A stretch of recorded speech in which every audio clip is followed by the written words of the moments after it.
Hey there, tonight we're uncovering the frenetic heartbeat of October 1929 through a trader's eyes. What you're about to discover is how the cacophony of collapsing markets sounded more like a whisper in real time. If these stories help you unwind, I'd love a quick like or subscribe, but only if they're genuinely working for you. I'm curious where in the world you're listening from, so drop your location and local time in the comments. It's amazing seeing our little community span the globe through these historical tales.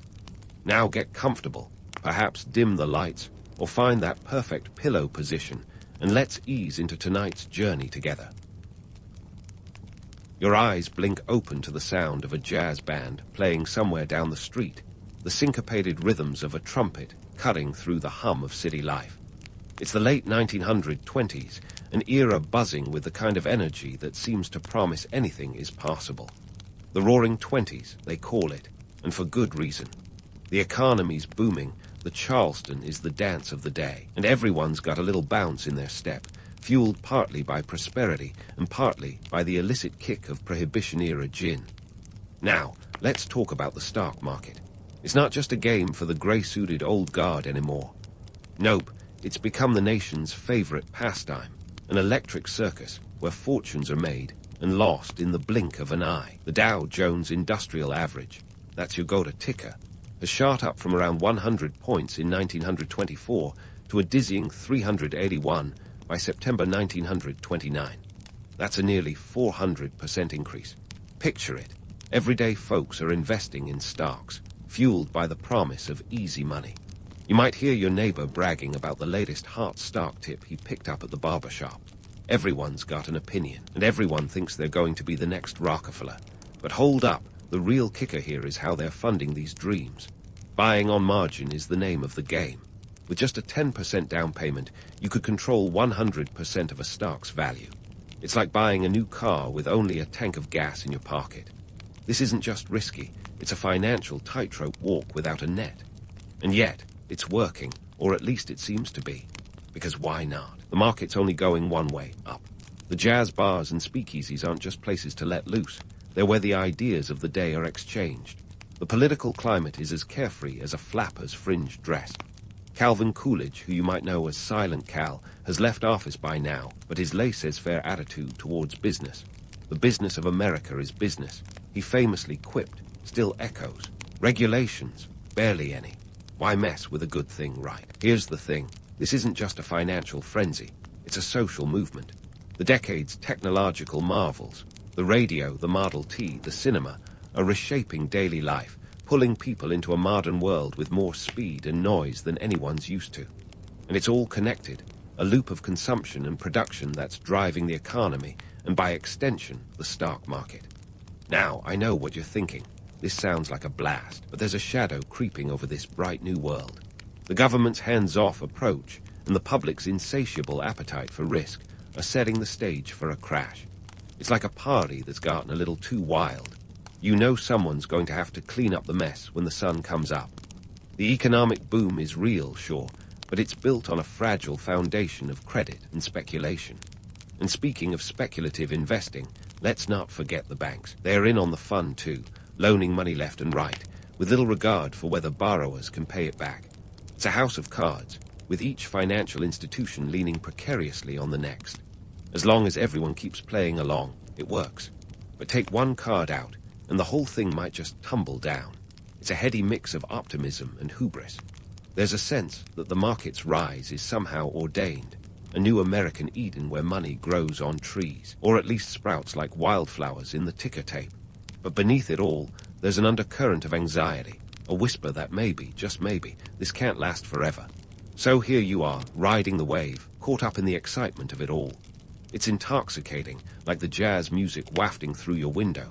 But there's a tension in the air, a sense that this decade of decadence is barreling towards something big. You might not know it yet, but history's about to turn the page, and the next chapter isn't quite as glamorous. For now, though, the night is young, and the world is yours, or so it seems. But as dawn breaks on October 24, 1929, you start to suspect that maybe, just maybe, the party's about to get a little too real.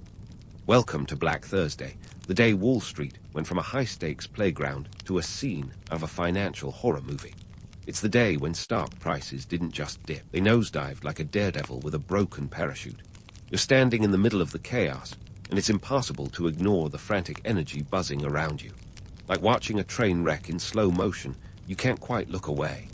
The New York Stock Exchange, already a hive of activity, is suddenly overrun with a different kind of buzz, a panic-stricken frenzy as stock prices plummet. By the end of the day, well over 12 million shares have changed hands, a record at the time. To put that in perspective, it's like trying to sell all the hot dogs in Yankee Stadium in one afternoon. The ticker tape, the lifeline of the market, is falling hours behind, struggling to keep up with the flood of transactions. You can practically see the sweat beads forming on the brows of traders, each one desperately trying to salvage their investments. And here's the kicker. Those experts who were sipping on their morning coffee, blissfully unaware or willfully ignorant, are just as stunned. You'd think some of them would have seen this coming, given the precarious dance of margin buying and the house of cards banking system propping it up. But no, many of them were convinced this was just a blip. Spoiler alert, it wasn't. In the midst of this maelstrom, enter the financial cavalry, though not quite on white horses. A group of leading bankers, including none other than Charles E. Mitchell of the National City Bank, decide it's time to step in and play the heroes. They gather at the offices of J.P. Morgan & Co., a building that practically oozes old money gravitas. Their plan, to dole out $240 million, a sizable chunk of change back then, to buy up shares and stabilize the freefall. But here's the thing, it works, for a hot minute. The market steadies, and the panic seems to subside. The bankers give themselves a pat on the back, convinced they've averted disaster. It's like putting a band-aid on a bullet wound. Looks good for a second, but doesn't really solve the problem. This illusion of recovery is about as solid as a sandcastle in a rising tide. You've got to wonder what the government's up to during all this. Well, President Herbert Hoover, who's just settled into the Oval Office, is putting on a brave face. He assures the public that the fundamentals of the economy are sound, echoing the kind of optimism that would make even Pollyanna cringe. But let's be real, the fundamentals aren't just unsound, they're shaky enough to make a Jenga tower look like Fort Knox. As the dust settles on Black Thursday, you're left with an eerie quiet, the kind of silence that only follows a storm. The market's settled, but nobody's fooled, not really. There's a sense that this is just the beginning, that today's chaos is merely a preview of the financial drama still to come. And oh, is there drama. But for now, you've got a moment to catch your breath and consider just how quickly fortunes can turn. It's a tale of hubris and human nature, where everyone from the top brass bankers to the guy on the street corner with a handful of stock certificates has been swept up in a whirlwind of greed and optimism. The romance of the stock market, the dream of easy riches, is hard to resist. But as Black Thursday has shown, the reality is far more complex and far more ruthless. So, as you step away from Wall Street's tumultuous stage, you can't help but feel the weight of what's to come. The illusion of recovery is just that, an illusion. The cracks in the economic facade are widening, and it won't be long before the whole thing comes crashing down. But that's a story for another day. For now, you're left with the uneasy knowledge that history has a funny way of repeating itself, and that the lessons of Black Thursday are far from over. As you stand amidst the aftermath of Black Thursday, it's hard to shake the feeling that this financial storm is far from over. And you'd be right to feel that way. Enter Black Tuesday, October 29, 1929, the day Wall Street didn't just wobble. It nosedived off a cliff, dragging fortunes, dreams, and the nation's optimism down with it. By now, the market's a pressure cooker, and the lid's about to blow. The opening bell rings, and it's like someone's fired a starting pistol at a marathon of panic. Within the first half hour, an avalanche of sell orders buries the trading floor. Brokers are frantically waving their arms, a scene that looks more like an auction gone wrong than the heart of American finance. And the numbers, oh, the numbers, they're staggering. Over 16 million shares change hands by day's end, an astronomical figure that leaves the ticker tape gasping for breath, hours behind. Now let's talk dollars and cents, or in this case, billions of them. On Black Tuesday alone, the market loses an estimated $14 billion, which, adjusting for inflation, would make your head spin faster than a roulette wheel. It's like watching a bonfire where the fuel is stacks of cash. By the end of this financial apocalypse, the markets wiped out nearly $30 billion in value over a mere 2-day span. That's more than the United States government spent during World War I, a war, mind you, that reshaped the global landscape. And what about those stories of desperate investors hurling themselves from skyscrapers? Myth alert. The reality is less melodramatic, but no less tragic. While some suicides did occur, the notion that Wall Street was littered with the bodies of ruined financiers is more urban legend than fact. The real tragedy is quieter, more insidious. Ordinary folks watching their life savings evaporate, left to pick up the pieces of dreams turned to dust. For the average American, the crash isn't just numbers on a page. It's a grim new reality. Bank accounts are suddenly empty, and jobs that seemed as secure as Fort Knox are disappearing like smoke. Farmers, already struggling with low crop prices, find their loans called in, their land foreclosed. In cities, factory workers face layoffs as businesses cut back. It's a domino effect of despair that doesn't discriminate. No one, it seems, is safe from the economic fallout. And here's where we dive into the social and political stew. President Hoover, still clinging to the belief that the economy's fundamentals are sound, is about to get a harsh lesson in reality. His administration's response is tepid at best, a kind of let's wait and see approach that would be comical if it weren't so catastrophic. Hoover urges businesses not to cut wages and calls on private charities to do their bit, but it's like trying to put out a forest fire with a garden hose. Meanwhile, the banks, those supposed bastions of financial stability, are teetering on the edge. Remember that house of cards? Well, the wind's blowing, and it's starting to collapse. As people rush to withdraw their savings, banks are forced to shutter their doors, some permanently. It's a terrifying game of financial musical chairs, with too few seats and too many players. And where's the regulatory safety net, you ask? Spoiler, there isn't one. The laissez-faire policies of the Roaring Twenties, that carefree business-as-usual mantra, left the market about as regulated as a speakeasy. No Securities and Exchange Commission, no Federal Deposit Insurance Corporation, just a free-for-all where the sharks circled and the minnows floundered. It's a system designed for boom and bust, and boy, is it busting. In the wake of Black Tuesday, the American dream feels more like a cruel joke. The optimism that fueled the 1920 is replaced by a gnawing uncertainty. People who once talked of endless prosperity now whisper about breadlines and soup kitchens. It's a harsh wake-up call from the champagne-fueled fantasy of the previous decade. The question on everyone's lips: how did it all go so wrong so fast? The answer, as always, is a mix of hubris, greed, and a willful blindness to the realities of economic life. The seductive allure of the stock market, the belief that one could get rich quick with little risk, played out like a national pastime.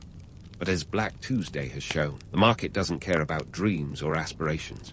It's a cold, unfeeling beast that rewards and punishes with equal fervor, indifferent to the human lives caught in its wake.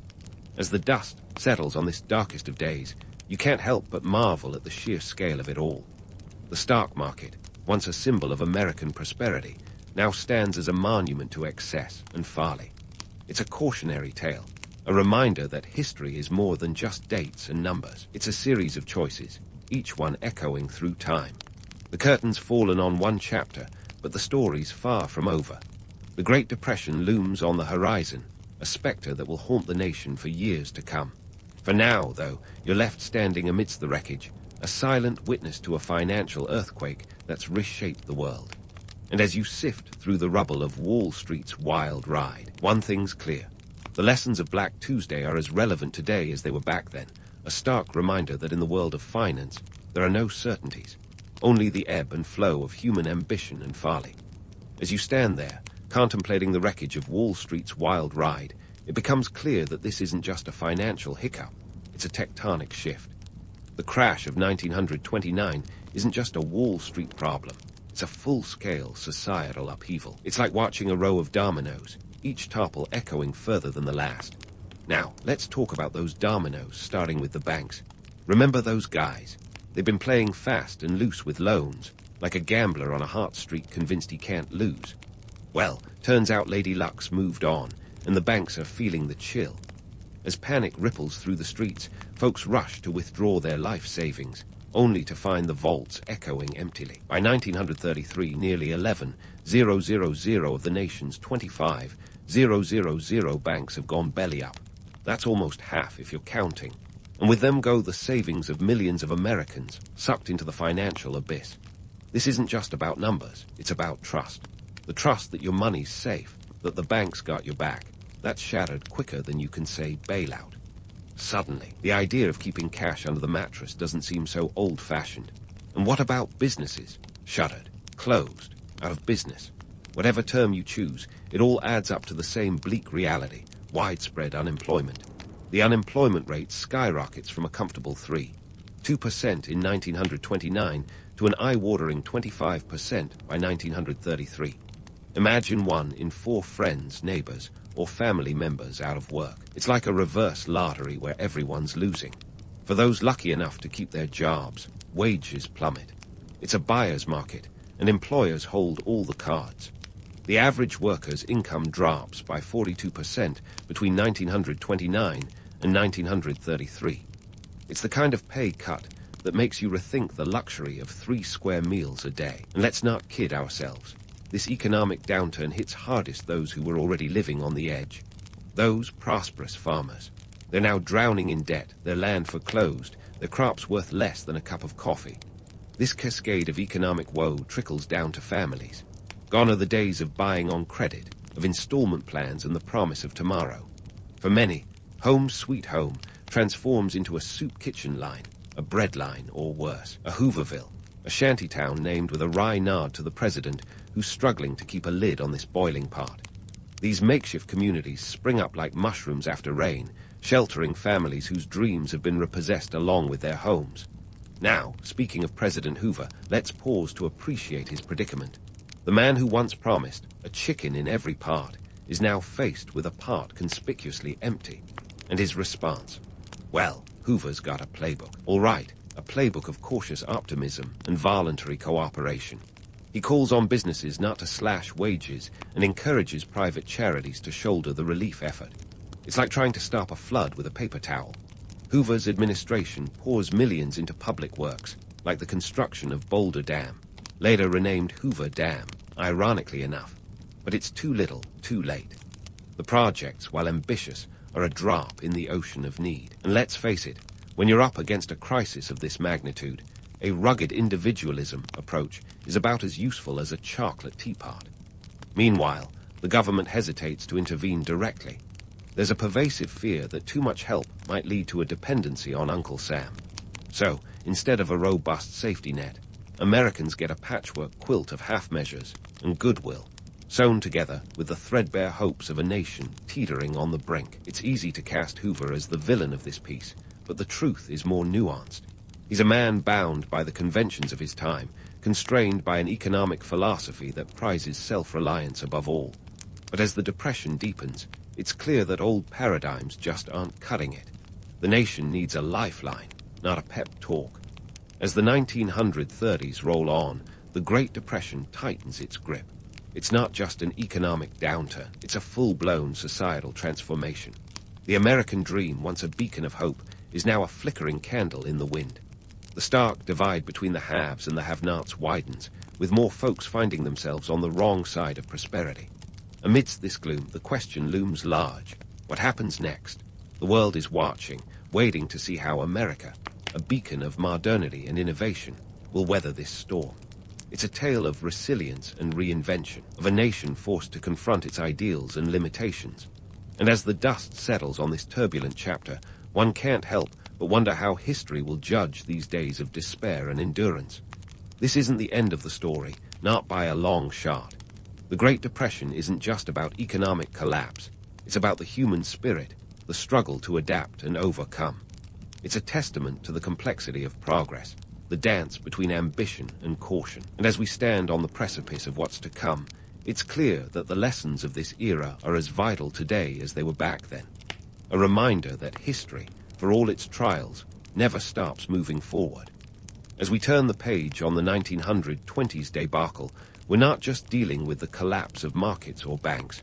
We're witnessing a seismic shift in American society. It's like the country has woken up from a wild night out to find the hangover has turned into a full-blown existential crisis.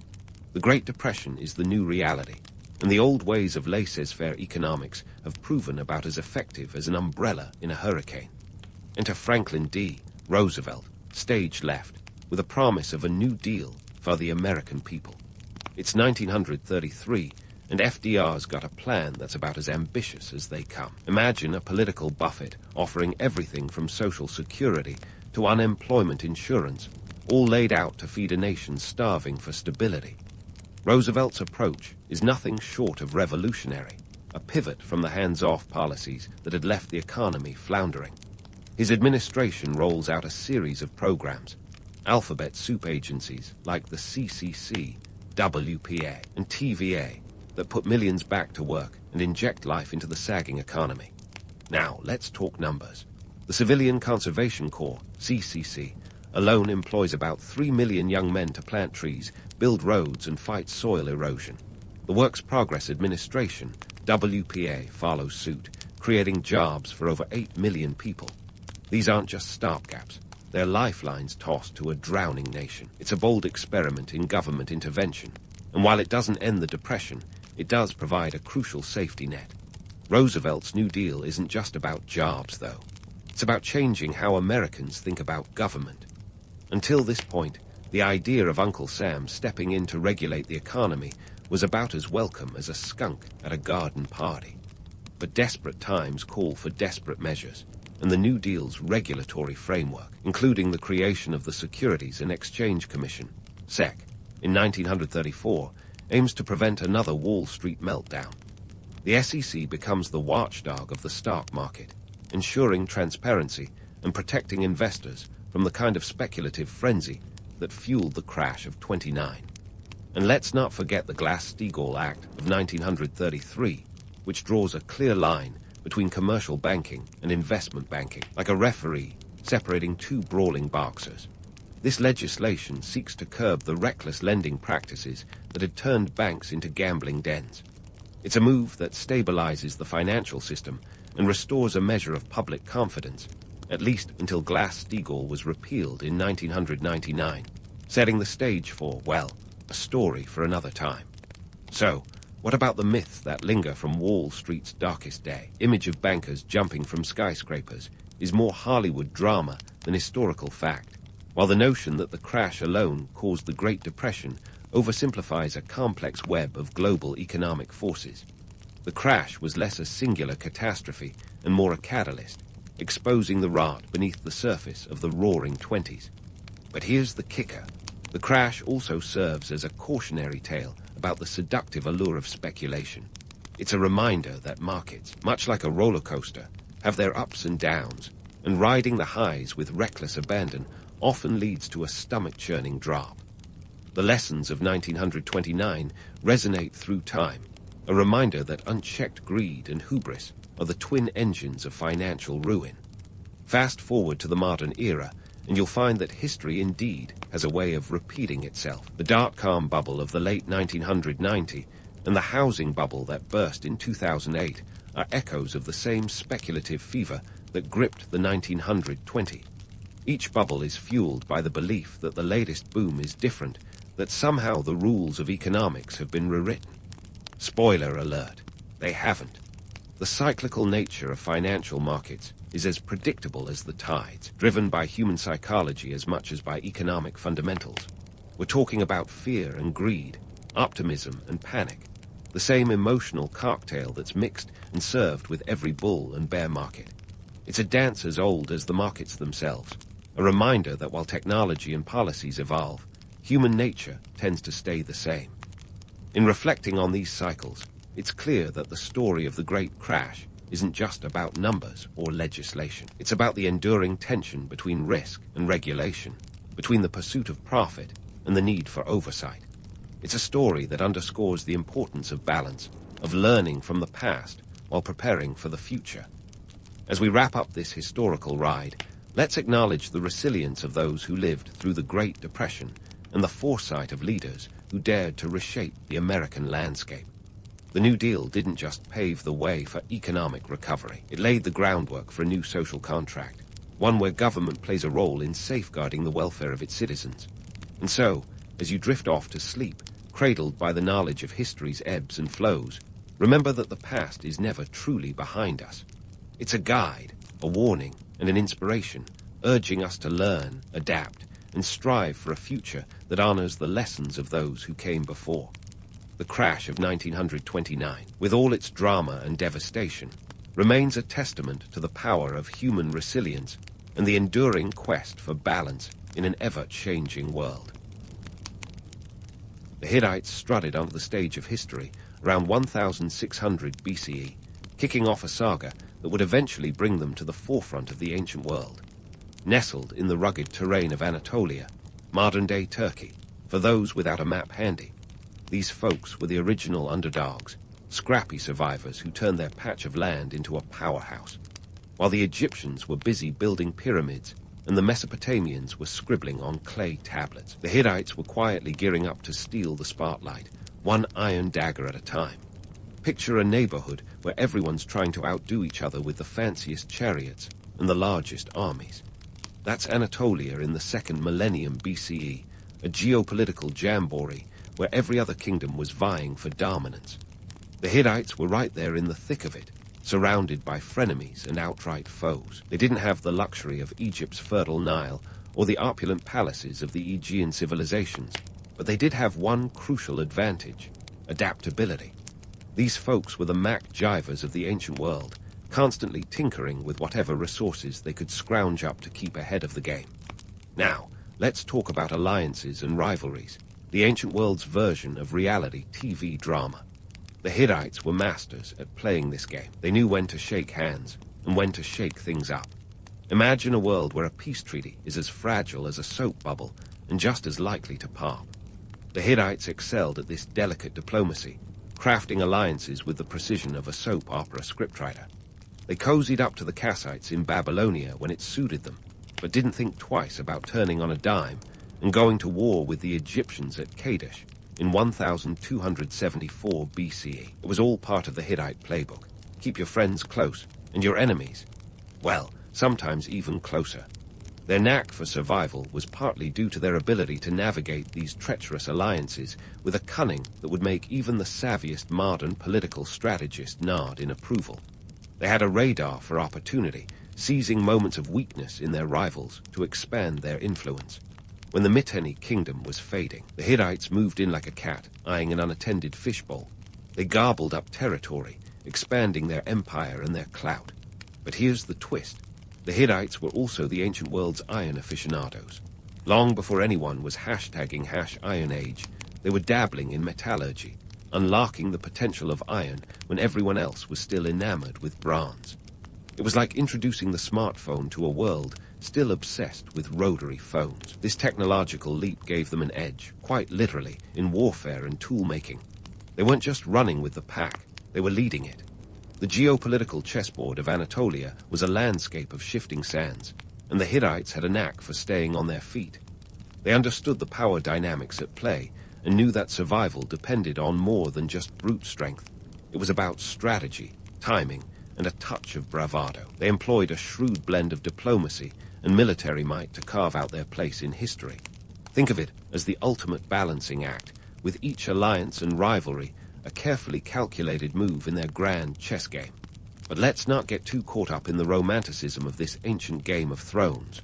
The reality was far grittier. The Hittites weren't above a bit of skullduggery to get what they wanted.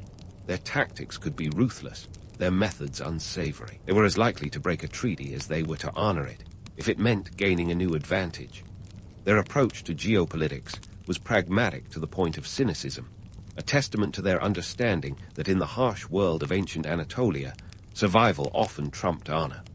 So, as the Hittites forged their path to prominence, they did so with a blend of resourcefulness and ruthlessness that would make even the most seasoned modern politicians blush. They understood the importance of both iron and irony, mastering the former while wielding the latter with skill. Their rise to power was not just a tale of military conquest, but a story of strategic ingenuity and opportunistic brilliance. They knew their place in the world, and they were determined to make it count. So, While the Hittites were carving out their empire with the finesse of a grandmaster chess player, they were also busy revolutionizing the ancient world's version of tech ironworking. It was the kind of upgrade that would make a Silicon Valley startup drool. But let's not get ahead of ourselves. Before we dive into the hows and whys, let's pull back the curtain on the gritty, smoky world of early metallurgy, where success was often just one singed eyebrow away from disaster. The Hittites didn't just stumble upon iron like a kid, finding a shiny rock in the backyard. No, they were more like ancient alchemists, toiling in their makeshift labs, determined to unlock the secrets of this stubborn metal. Iron doesn't just melt at the drop of a hat. It takes temperatures around 538 degrees C to get it to play nice. For comparison, bronze, the reigning metal before iron, melts at a much more manageable 950 degrees C. The Hittites had to crank up the heat, literally, and that meant innovating beyond the standard campfire. Enter the bloomery furnace, the Hittites' weapon of choice in the battle for metallurgical supremacy. Picture a squat, chimney-like structure, where iron ore, charcoal, and a whole lot of sweat equity got together for a fiery party. The Hittites understood that if they could control the airflow, they could boost the furnace's temperature enough to coax iron into a malleable state. They weren't just playing with fire, they were redefining it. But here's where the trial and error comes in. Our ancient friends were basically the first guinea pigs of industrial R&D. Imagine a scene of hopeful blacksmiths watching with bated breath as their latest batch of iron was yanked from the flames, only to crumble like overcooked bread. It was a process filled with more experimentation than a teenager's first baking attempt, minus the YouTube tutorials. Now, let's bust the myth of the Hittites' so-called monopoly on ironworking. Sure, they were iron's early adopters, but they didn't exactly have all the keys to the kingdom. The idea that the Hittites jealously guarded their iron secrets like a dragon hoarding gold is more legend than fact. While they certainly had a head start, ironworking knowledge was already spreading beyond their borders by the time they hit their stride. Real secret sauce was their ability to refine and scale the process, turning what was once an artisanal craft into something closer to mass production. It was less about keeping secrets and more about perfecting the art. Let's not forget the economics of this iron revolution. Iron was cheaper and more abundant than bronze, but the initial costs, both literal and educational, were steep. Building and maintaining those hard-as-Hades furnaces wasn't a light financial burden. And then there was the human capital. Training blacksmiths who could handle the complexities of iron meant investing in a skilled workforce, a move that paid dividends on the battlefield and beyond. The payoff came in the form of weapons and tools that outperformed their bronze counterparts. Iron swords were tougher and held a sharper edge, giving Hittite warriors a tangible advantage. Meanwhile, iron plows and sickles turned the fields of Anatolia into a breadbasket, boosting agricultural output and supporting a growing population. It was as if the Hittites had discovered the cheat code for civilization building.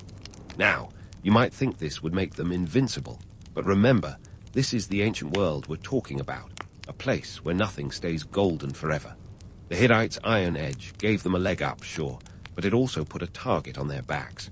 Rival kingdoms weren't exactly twiddling their thumbs. They were eager to get in on the action, leading to a metallurgical arms race that would eventually see iron spread across the ancient world like wildfire. As we peel back the layers of this myth-laden history, it becomes clear that the Hittites were less about monopolizing iron and more about mastering it.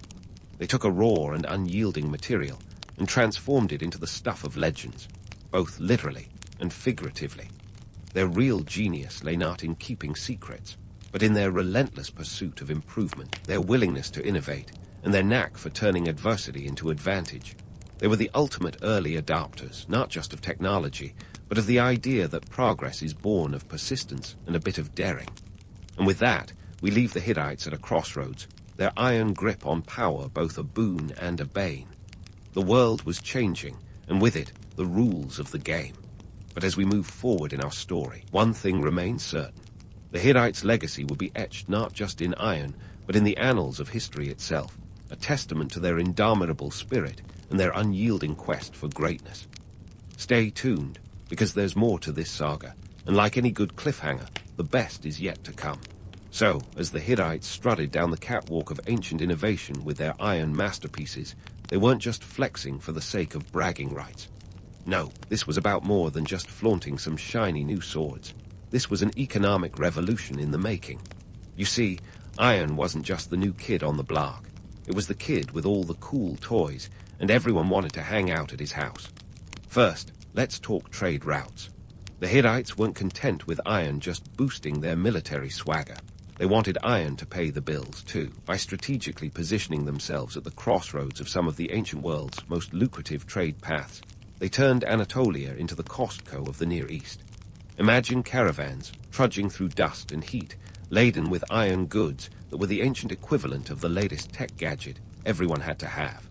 The Hittites became the middlemen of the metal world, trading iron not just for silver and gold, but for influence and power. Now, let's delve into the nitty-gritty of economic policies, because nothing says, let's party like it's 1300 BCE, like fiscal strategy. The Hittites knew that to keep their iron empire humming, they had to keep the gears of commerce well-oiled. This meant establishing standardized measures and weights, because who wants to argue over whether they got shortchanged on an iron ingot? They also implemented a kind of ancient quality control, making sure their iron goods weren't just any old scrap metal, but the Rolls-Royce of weaponry and tools. But let's not kid ourselves. The ancient economy wasn't all sunshine and rainbows. The Hittites, like any savvy business mogul, knew the sting of economic downturns. There were times when iron production outpaced demand, leading to a surplus. Picture warehouses piling up with unsold iron, a nightmare for any merchant. And then there were the inevitable supply chain hiccups. Blame it on bad harvests, marauding bandits, or just plain bad luck. It was enough to make even the most stoic Hittite ruler reach for a stiff drink. Now, here's where things get interesting. Ironworking didn't just change the Hittite economy, it reshaped the entire power dynamics of the region. With iron in their arsenal, the Hittites could field armies that were not only larger, but better equipped than their bronze-wielding neighbors. Iron swords, tougher than their bronze counterparts, gave Hittite soldiers a distinct edge, pun absolutely intended, on the battlefield. And when it came to sieges, iron-tipped battering rams were the ancient equivalent of a wrecking ball, smashing through enemy defenses with gusto. But before you start thinking, the Hittites were invincible warriors with ironclad armor to match. Let's debunk another myth. They weren't decked out like medieval knights. Iron was precious, and outfitting an entire army in iron armor would have been as feasible as funding a moon landing with loose change. Instead, the real advantage was in their weapons, swords, spears, and tools that could tip the scales in their favor during a skirmish. Now, let's have a little chuckle at some ancient economic blunders, shall we? The Hittites, in their zeal for iron, sometimes forgot the golden rule: diversify, diversify, diversify. They put so much stock in iron that they occasionally overlooked other critical resources. For instance, grain shortages were a recurring headache. You can't eat iron, after all, a fact that seems obvious now, but was a harsh reality when the harvests were poor. And let's not ignore the social implications. Ironworking wasn't just a boon for the economy, it was a game-changer for social mobility. Skilled blacksmiths were the rock stars of their day, wielding hammers instead of guitars. This new class of craftsmen enjoyed a status that rivaled even the most seasoned warriors. The blacksmith's forge became a symbol of progress and power, a place where raw materials were transformed into the tools of empire building. Meanwhile, the iron boom didn't just boost the Hittites, it shook up the entire ancient Near East. Neighboring kingdoms, watching the Hittites rise with equal parts envy and dread, scrambled to catch up. It was an arms race, plain and simple. And while the Hittites might have had a head start, they weren't about to rest on their laurels. They doubled down on innovation, refining their techniques and expanding their reach. The spread of ironworking knowledge was less a leak and more a flood, as artisans and traders carried the know-how to distant lands. But with great power comes great responsibility, or in the case of the Hittites, a whole lot of headaches. Being at the top of the iron heap meant constantly defending against rivals eager to knock them down a peg. It was a high-stakes game of chess, where every move had to be calculated to maintain their standing. And while iron was their ace in the hole, it was also a double-edged sword, literally and figuratively. In the end, Hittites' mastery of ironworking was a testament to their ingenuity and ambition. They weren't just forging metal, they were forging a legacy. Their Iron Age was a time of transformation, where the old ways were being melted down and recast in the fires of progress. But as with any epoch of change, it was fraught with challenges. The Hittite story is one of triumph and toil, of innovation and intrigue. And as we continue to unravel their tale, remember, in the ancient world, as in ours, the only constant is change. Stay tuned for more, because the Hittite saga is far from over. The Hittite saga is far from over, and now it's time to dig into how they turned iron not just into swords, but into strategies that would make any Machiavellian proud. Let's roll up our sleeves and dive into the sweaty, gritty business of ancient geopolitics, where the stakes were high and the honor was, well, often just a suggestion. First, let's talk about the Battle of Kadesh in 1274 BCE. This was the WrestleMania of the ancient world, a heavyweight showdown between the Hittites and the Egyptians. Picture tens of thousands of chariots and foot soldiers clashing on the plains, with the Hittites led by their king, Muwatalli Roman II, and the Egyptians by Ramses Roman II.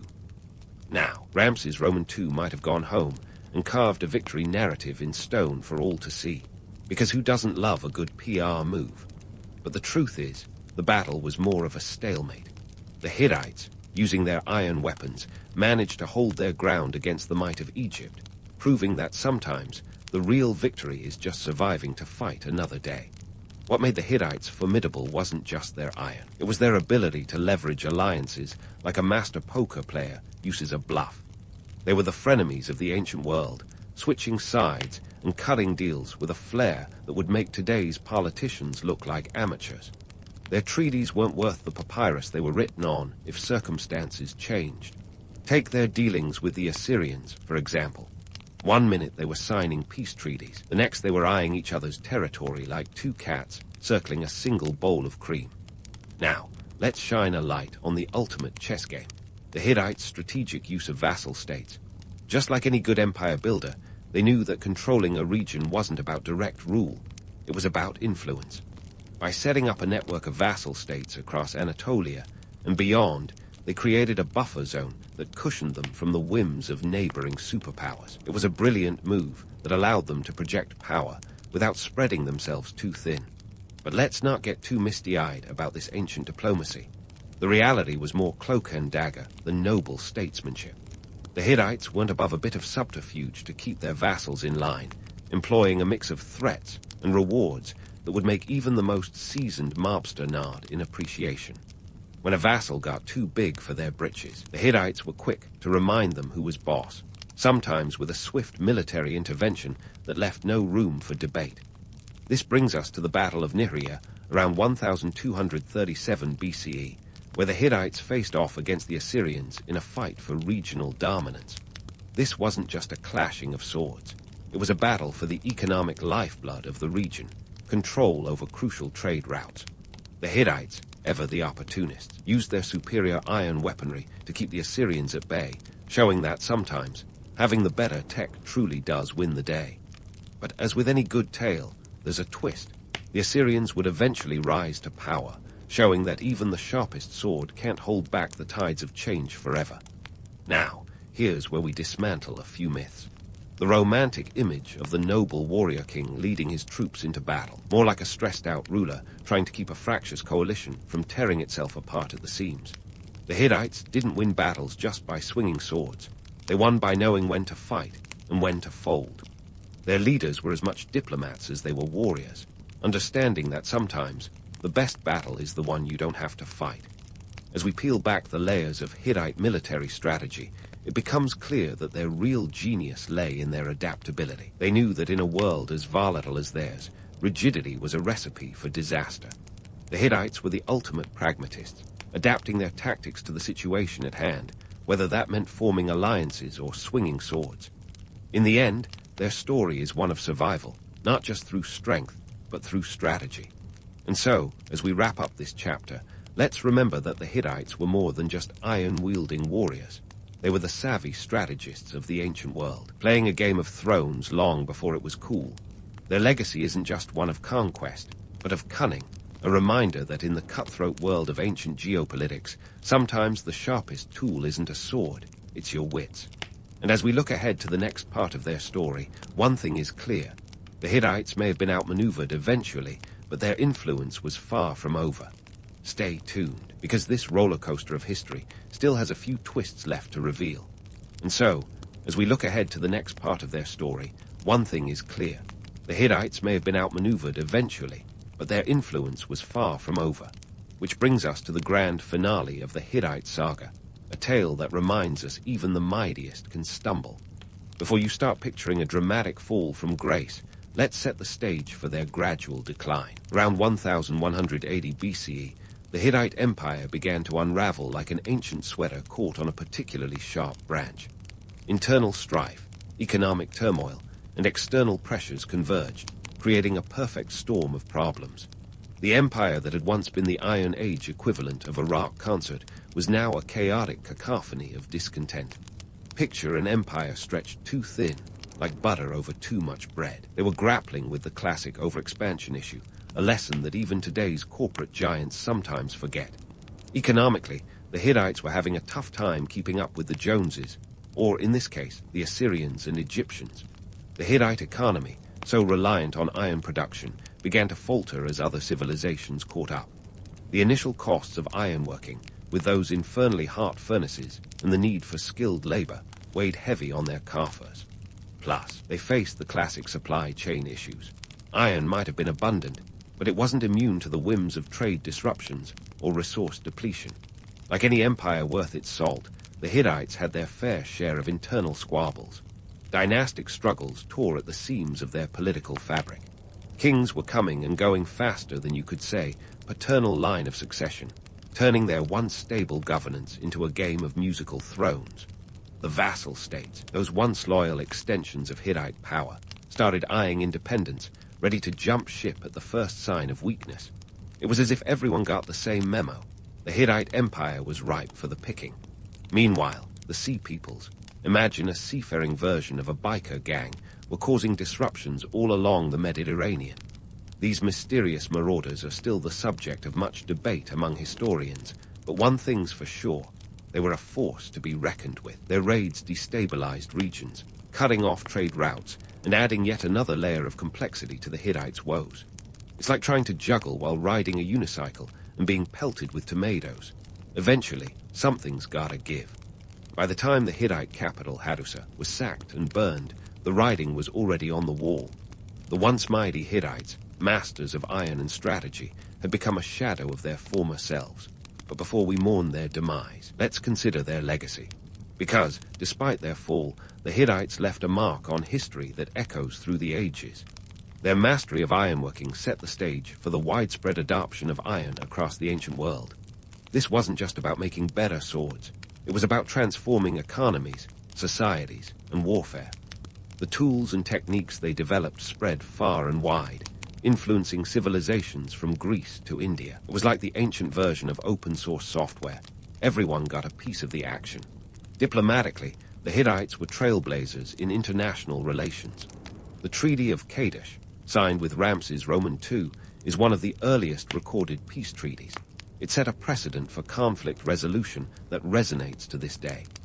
The Hittites, with their knack for alliances and treaties, laid the groundwork for the complex web of diplomacy that defines our world. Let's not forget the cultural exchanges.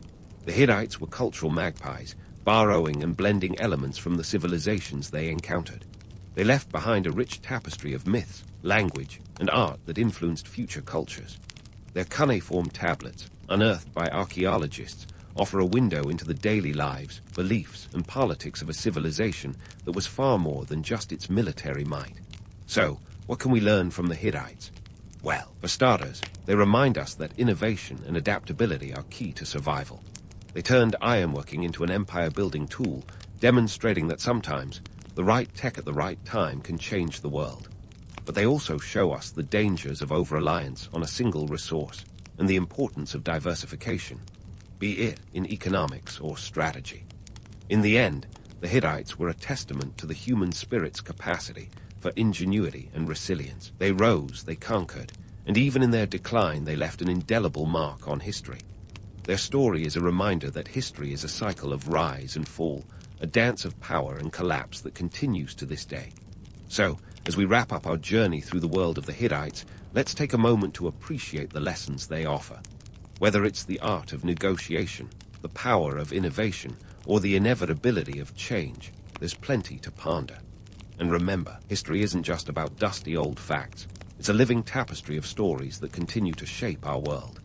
As the Hittites fade into the annals of time, their legacy remains, a testament to the enduring power of human creativity and ambition. And with that, dear listeners, we've reached the end of our Hittite adventure.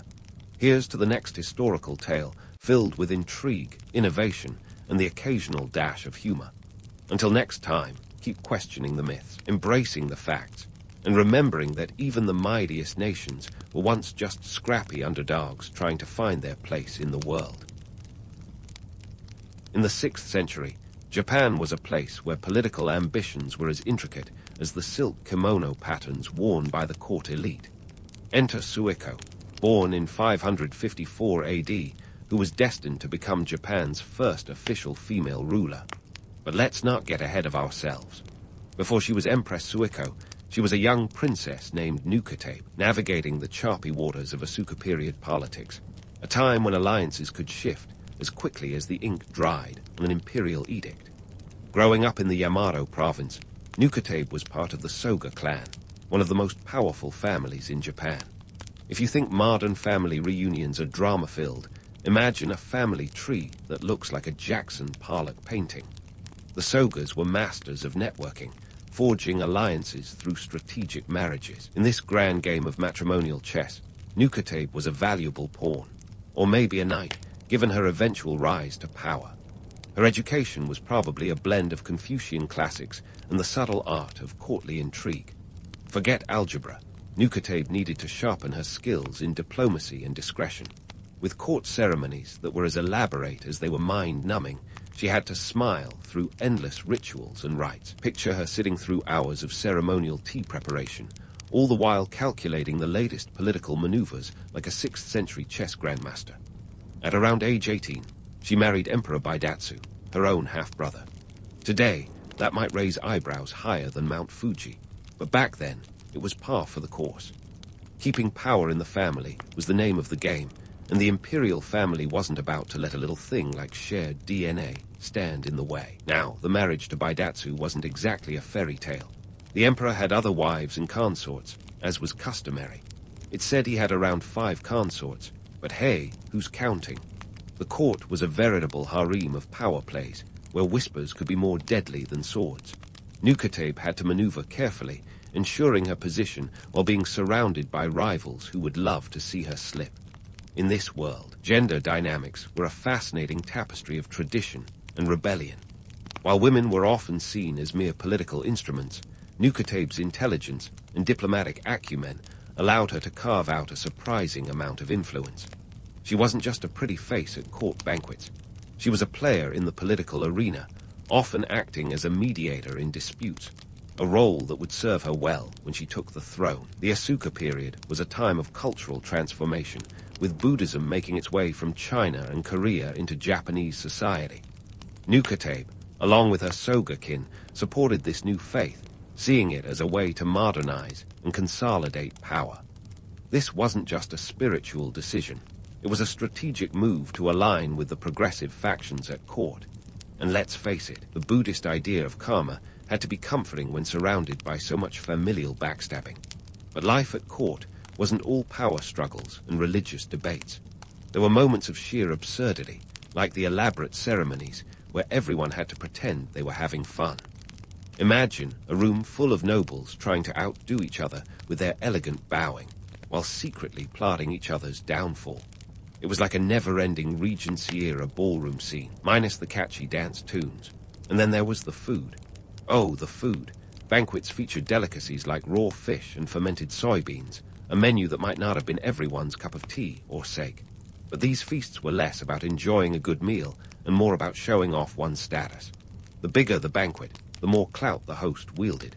Nukatab would have needed a stomach of steel and nerves to match, sitting through courses while deciphering which smile hid a threat. Yet through all the chaos and pageantry, Nukatab emerged as a figure of quiet strength, biding her time until she could step out of the shadows of her male relatives. The Asuka period was a world where women were expected to play supportive roles. And yet, Nukatebe's journey was anything but typical. Her story was just beginning, and the chapters to follow would see her transform from a political pawn into a ruler who would leave an indelible mark on Japan's history. And so, Nukatebe stood poised on the brink of history, a silent storm gathering strength. Her transformation from political pawn into Empress Suiko was far from the fairy tale ascent that some historical accounts would have you believe. Instead, it was a masterclass in political maneuvering that would make Machiavelli nod in approval. When Emperor Baidatsu died in 585 AD, the imperial court was thrown into a frenzy that would make a modern-day reality TV show look tame. The power vacuum left behind was an invitation for ambitious players to step in, and step in they did. The Soga clan, with their fingers in every political pie, saw an opportunity not just to maintain their influence, but to expand it. Enter Suiko, the Soga's ace in the hole, who was about to play the role of a lifetime. But getting there wasn't as simple as walking into the throne room and claiming a seat. Oh no, it was more akin to an elaborate game of shogi, where every move had to be calculated and every piece precisely positioned. The rival Mononobe clan, staunch opponents of the Soga and Buddhism, were eager to place their own candidate on the throne. It was a classic clash of ideologies, one side advocating for the new Buddhist teachings that were spreading like wildfire, and the other clutching the old Shinto ways like a security blanket. Suiko's ascent to power was a testament to the Soga clan's strategic brilliance. Her brother, Soga no Yumako, was the mastermind pulling the strings. He was the kind of guy who could have negotiated peace between cats and dogs if he needed to. Under his guidance, the Sogas orchestrated a series of political maneuvers that would make a chess grandmaster proud. They secured alliances with key court officials and leveraged Suiko's royal lineage as both Baidatsu's widow and a member of the imperial family to bolster her claim.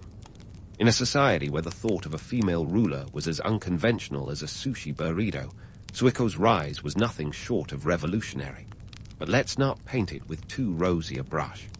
Her journey to the throne was paved with intrigue, and let's be honest, a fair share of backstabbing. In 592 AD, after the assassination of Emperor Sushin, an act that reeks of Soga influence, Suiko was finally declared Empress. Yet, despite the patriarchal norms that dominated the era, Suiko managed to wield real power. Her reign was not merely a symbolic gesture.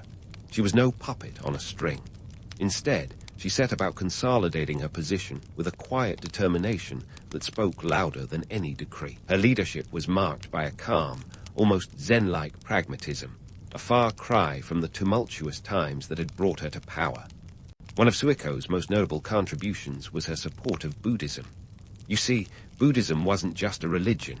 It was a political tool, a cultural phenomenon, and a philosophical revolution all rolled into one. By endorsing Buddhism, Suiko wasn't just making a spiritual choice, it was aligning herself with a progressive movement that promised to bring about change and stability. It was a savvy calculation, akin to betting on the right horse in a race where the stakes were sky high. Under her reign, the construction of Buddhist temples became a priority, with the famed Horyuji Temple, an UNESCO World Heritage Site today, being one of the crowning achievements of her time. This wasn't just about architecture or piety. It was a declaration of intent, a physical manifestation of a new era dawning over Japan. The spread of Buddhism also meant a spread of Chinese culture and technology, a cultural exchange that would enrich Japanese society for centuries.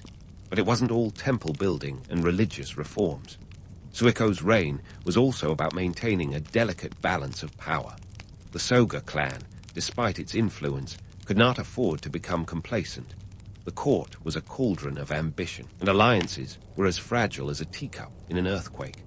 Suiko had to navigate this treacherous landscape with a mix of diplomacy and shrewdness, ensuring that her reign was not undermined by those who would rather see her fail. So, while Suiko's ascent to power might read like a triumph of female empowerment, let's not forget the gritty reality beneath. Her reign was a complex tapestry of strategic alliances, religious influence, and political acumen, a tale where power was as much about perception as it was about reality. A world where she emerged not just as a ruler, but as a symbol of a new Japan, one that was beginning to look beyond its shores, to new ideas and new possibilities. As we pause here, let's take a moment to appreciate the irony.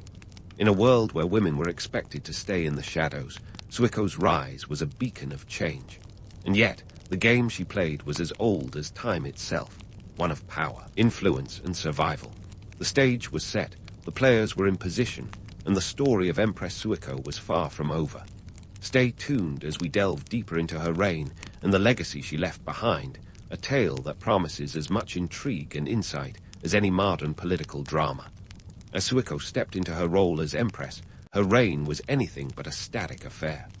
Picture this, a woman ruling in a man's world, redefining not just the rules of the game but the game itself. Her most enduring legacy, the 17-article Constitution of 604 AD, a document that might sound like a quaint listicle, but was actually a seismic shift in governance. Think of it as a blend of Confucian wisdom, Buddhist philosophy, and a dash of Suiko's strategic genius. This wasn't just about laying down the law. It was about setting the tone for a new era. The Constitution was more than a guideline. It was an ideological manifesto. It emphasized harmony, which, in political speak, translates to let's play nice, folks. It was less about rights and more about responsibilities, urging the bureaucrats to work for the public good. Imagine a medieval TED talk urging courtiers to put aside their petty rivalries and focus on the bigger picture. Suiko was essentially saying, stop squabbling and start governing, a message that resonates even today. Then there was the promotion of Buddhism, which Suiko handled like a pro. By embracing Buddhism, she wasn't just adopting a religion, she was integrating a cultural powerhouse. This was a faith with the backing of the Soga clan and a growing base among the populace. Building temples wasn't just about piety. It was a statement of power, a declaration that Japan was open to new ideas, even if they came from across the sea. The construction of these temples, particularly the iconic Horyuji, wasn't cheap. We're talking a significant chunk of the state budget, akin to a medieval stimulus package, but the return on investment was cultural prestige and political stability. Now, let's talk about the cross-cultural exchanges that tickled Suiko's fancy.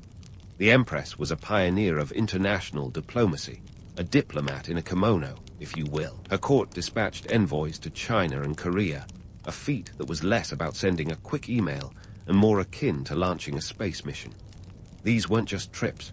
They were epic voyages over treacherous seas, with a chance of shipwreck as high as the cost of the silk robes worn by the envoys. These diplomatic missions were all about learning and exchanging ideas, though often with a side of comedy. Picture a Japanese envoy trying to explain the intricacies of courtly etiquette to a Chinese official while both parties struggle to understand each other's language. It was a dance of cultural faux pas, with misunderstandings aplenty. Yet, these exchanges were crucial. They brought back not just new technologies and ideas, but also a sense of Japan's place in the broader Asian tapestry. Economically, these trips were a gamble. The cost of sending a single mission could rival the annual budget of a small province. But Suiko understood the long game. The cultural and technological advancements gained were worth their weight in gold, or at least in the finely crafted bronze mirrors that became all the rage in court circles. Suiko's reign wasn't just about high politics and cultural diplomacy. It was also about managing the day-to-day realities of power. The court was a hotbed of intrigue, with factions jockeying for influence like reality show contestants scrambling for screen time. The Soga clan, for all their prowess, had to be kept in check. Suiko's ability to balance these competing interests was like watching a tightrope walker. One misstep could have meant disaster. Her rule was a delicate dance between innovation and tradition, between the allure of new ideas and the comfort of old ways. And let's not forget the logistical challenges of running a kingdom in an era where messages traveled at the speed of horseback. Imagine trying to coordinate a government with no internet, no phones, just parchment and patience. Yet through it all, Suiko's reign was marked by a steady hand and a keen eye for the future. Her legacy was one of transformation, not just in governance, but in culture, religion, and Japan's place in the world. She was a ruler ahead of her time, a woman who saw beyond the immediate horizon to a world of possibilities. Her story, far from over, was a testament to the power of vision in a time of change. So, as we leave Suiko for now, poised amidst her achievements and challenges, Remember that her reign was a tapestry woven with the threads of diplomacy, innovation, and resilience. Her era was one of change, not just for Japan, but for the entire region. Stay tuned as the story of Empress Suiko continues to unfold, offering more intrigue, more insights, and perhaps a few more laughs at the absurdities of power. Now, let's dive into the fascinating world of myths and legends surrounding Empress Suiko. Spoiler alert, this is where history and Hollywood-like storytelling collide, and the results are as entertaining as they are misleading. The romanticized versions of Suiko's life often paint her as a kind of ancient Japanese Joan of Arc, an empowered heroine single-handedly steering her nation toward greatness. But before we get swept away by this cinematic narrative, let's ground ourselves in some historical reality. First off, the notion that Suiko was a solitary force of change is about as accurate as saying a sushi roll is all about the rice. Sure, she was pivotal, but she was surrounded by an ensemble cast of ambitious nobles, cunning strategists, and a clan network that would make a mafia boss proud. Her brother, Soga no Yumako, was very much the brains behind the operation, pulling the strings and making sure the Soga clan's interests were protected.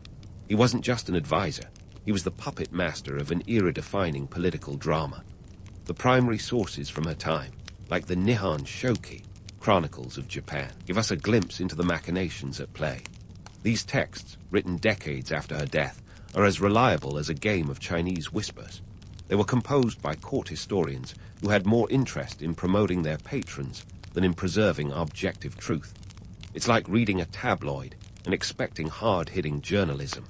The mythical Suiko, portrayed as a nearly divine figure, was as much a product of later storytellers as it was of her actual deeds. One popular legend suggests that Suiko possessed mystical powers, like a real-life anime character. Some tales claim she communicated with the gods or wielded supernatural influence over her enemies.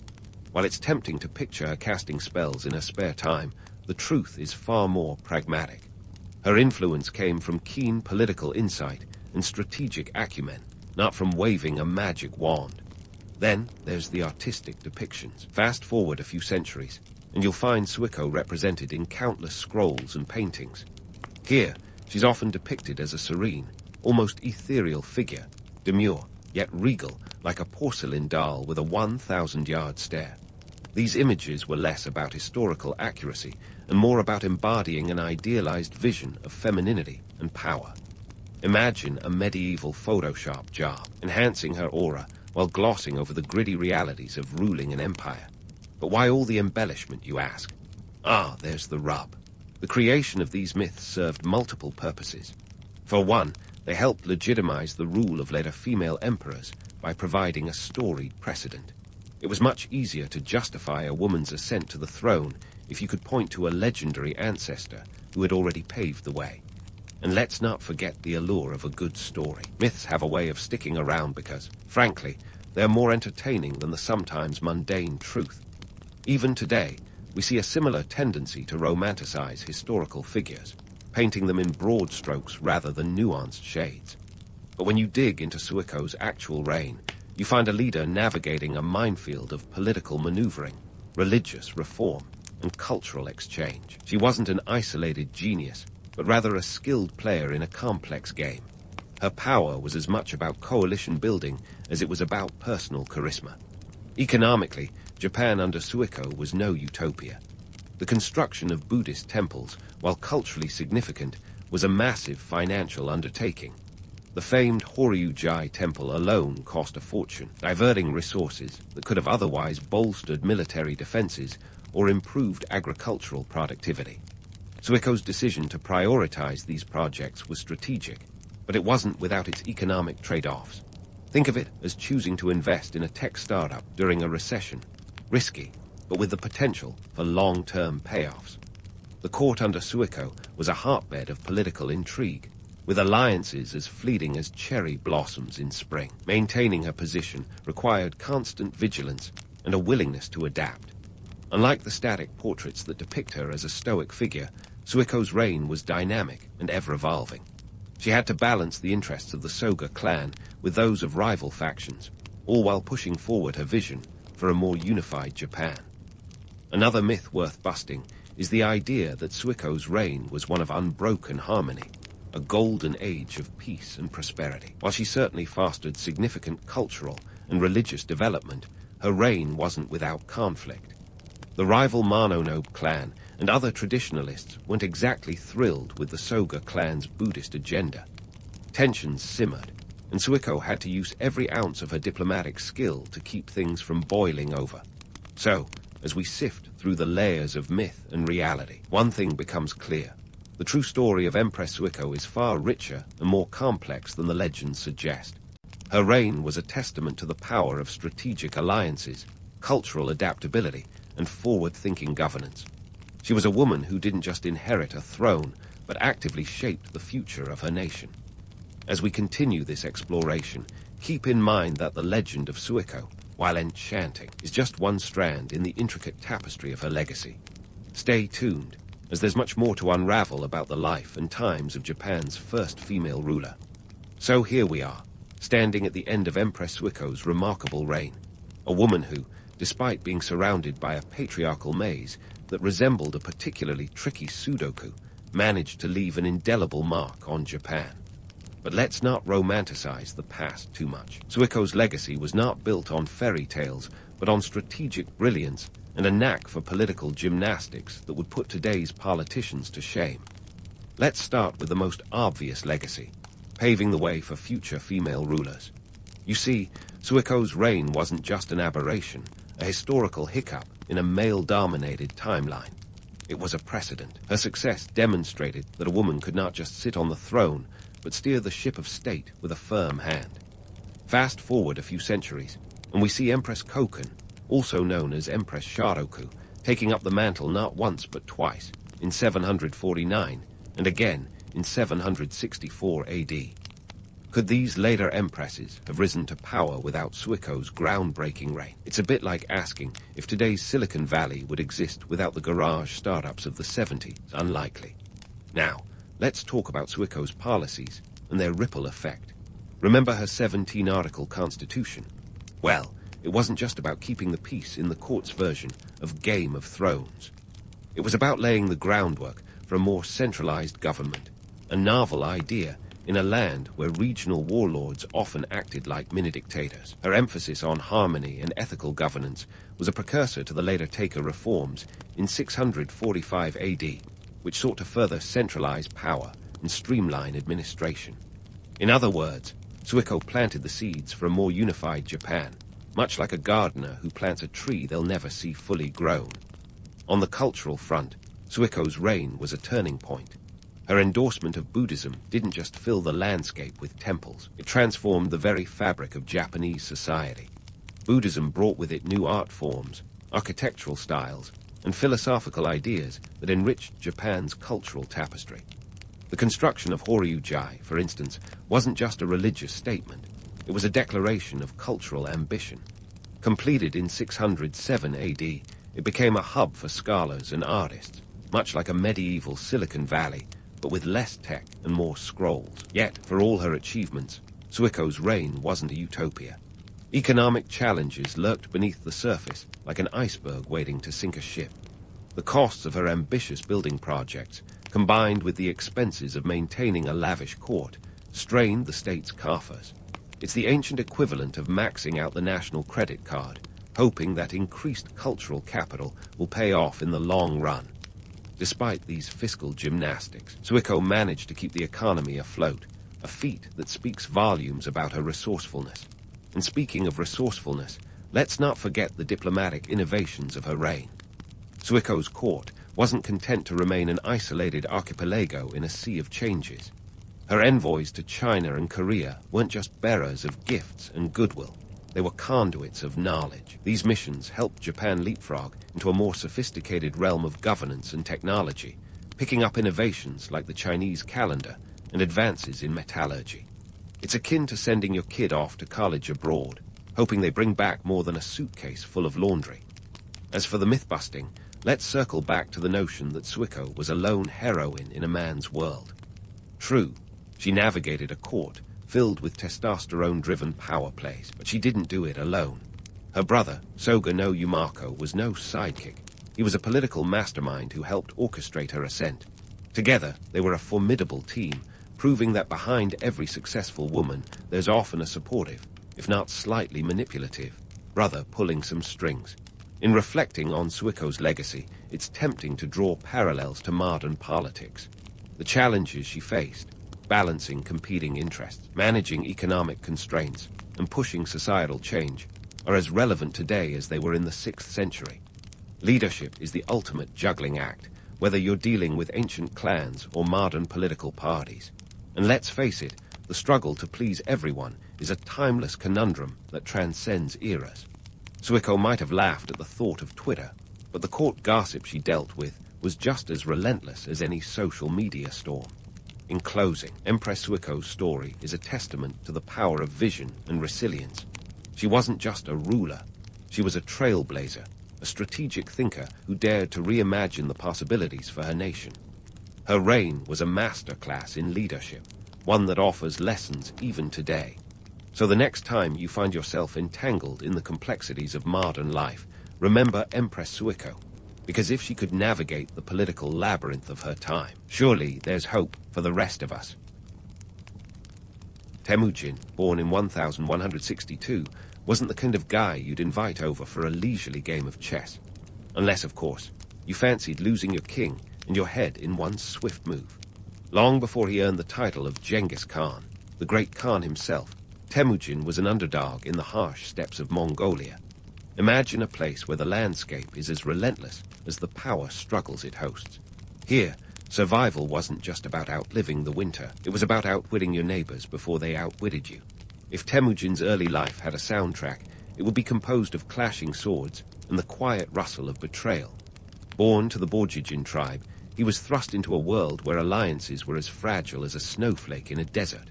His father, Yesuje, was poisoned by a rival tribe, the Tatars, when Temujin was just 9 years old. Talk about a rough start. Left to fend for themselves, Temujin's family was abandoned by their own people. They were essentially given the Mongolian equivalent of a good luck with that wave. But here's the kicker. Instead of becoming just another sad footnote in a history book, Temujin decided to rewrite his story entirely. With revenge on his mind and ambition in his heart, he started gathering supporters and forming alliances. This wasn't a man who relied on sheer brute force. No, Temujin was playing the long game, using his charisma and cunning to turn enemies into allies. By 1206, he'd managed to unify the fractious Mongol tribes, a task as easy as herding cats. Hungry, rebellious cats with swords. Now, let's debunk a myth that's been galloping around history like a headless horseman. The idea that the Mongols were just a bunch of barbaric, horse-riding hooligans. Sure, they knew how to throw a party, but the Mongol Empire was about more than just pillaging and partying. Underneath, the blood-stained armor was a society as complex as any medieval kingdom. They had their own yasa, a code of law that was about as flexible as a steel rod. They valued loyalty and had a penchant for promoting based on merit rather than birthright, an HR policy some modern companies could learn from. The Mongols were also master strategists. Their ability to adapt and innovate in warfare was nothing short of genius. Take the feigned retreat, for example. It wasn't just a tactic, it was a performance worthy of an Oscar. The Mongols would pretend to flee, luring their enemies into a false sense of security before turning back to deliver a devastating counterattack. It was like the historical version of Psych, only with more dire consequences. Temujin's rise to power was a masterclass in shrewd alliances and shattering expectations. He married Bert, who came from a powerful tribe, strengthening his political standing. When she was kidnapped by the Merkit tribe, Temujin didn't just sit around writing sad poetry. He rallied his forces and rescued her, turning what could have been a personal tragedy into a public triumph. This was a man who understood that in the Game of Thrones, you either win or you die, and he had no intention of doing the latter. By the time 1206 rolled around, Temujin had achieved what many thought impossible, uniting the Mongol tribes under one banner. In a gathering known as the Kurultai, he was proclaimed Genghis Khan, meaning universal ruler. It was a title that marked the beginning of a new era, not just for the Mongols, but for the world. With a population of around 1 million Mongols at his command, Genghis Khan set his sights on expansion, and the world would never be the same. So, next time someone tells you about the barbaric Mongols, remember that they were more than just a whirlwind of destruction. They were a force of nature, led by a man who rose from the ashes of his father's demise to become one of history's greatest conquerors. Genghis Khan wasn't just a warrior. He was a visionary who saw the world not as it was, but as it could be, with him at the helm. With the Mongol tribes now united under Genghis Khan's banner, it was time for the world to meet Mongolian hospitality, whether they liked it or not. His first major date with destiny, the Zir and Jin dynasties, which back then were the big players on the Chinese block. Picture the scene. It's the early 13th century, and the Zir dynasty, also known as the Western Zir, is sitting pretty just north of the Jin dynasty, both unaware that Genghis was about to turn their world into a historical footnote. Genghis, ever the opportunistic strategist, kicked things off with the Western Zir around 1209. Now, if you're thinking this was just a one-off skirmish, think again. The Western Zir were sitting on some prime real estate that was not only strategically significant, but also home to lucrative trade routes. And let's face it, a Mongol without trade routes is like a podcaster without a microphone. But what really tickled Genghis's fancy was the Zir's penchant for luxury. This wasn't just about land. It was about getting a slice of the Zir's wealth pie. In true Mongol fashion, Genghis employed a mix of military muscle and psychological warfare. You see, the Mongols didn't just charge in with a yell and a prayer. Their armies were a well-oiled machine, renowned for their speed, mobility, and the legendary composite bow. This little piece of engineering genius was a game-changer. Made of wood, horn, and sinew, it packed a punch with a draw weight of up to 160 pounds, allowing it to outrange the bows of any poor soul who dared to stand in their way. Combine that with mounted archers who could hit you while doing a backflip on a galloping horse, and you've got a recipe for medieval mayhem. But Genghis wasn't just about high-tech weaponry. He was also a master of heart-stopping theatrics. One of his favorite tricks was the feigned retreat, a move that'd make any modern PR stunt look like child's play.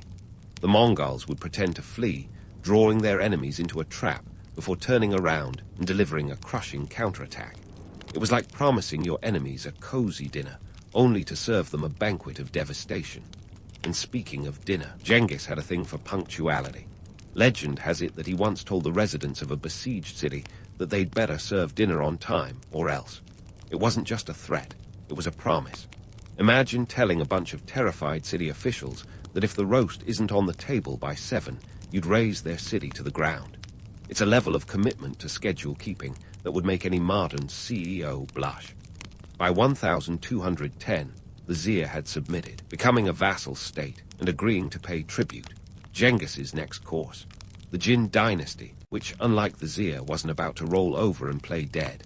The Jin rulers, descendants of the Jurchen people, were sitting on an empire that controlled northern China and parts of Inner Mongolia.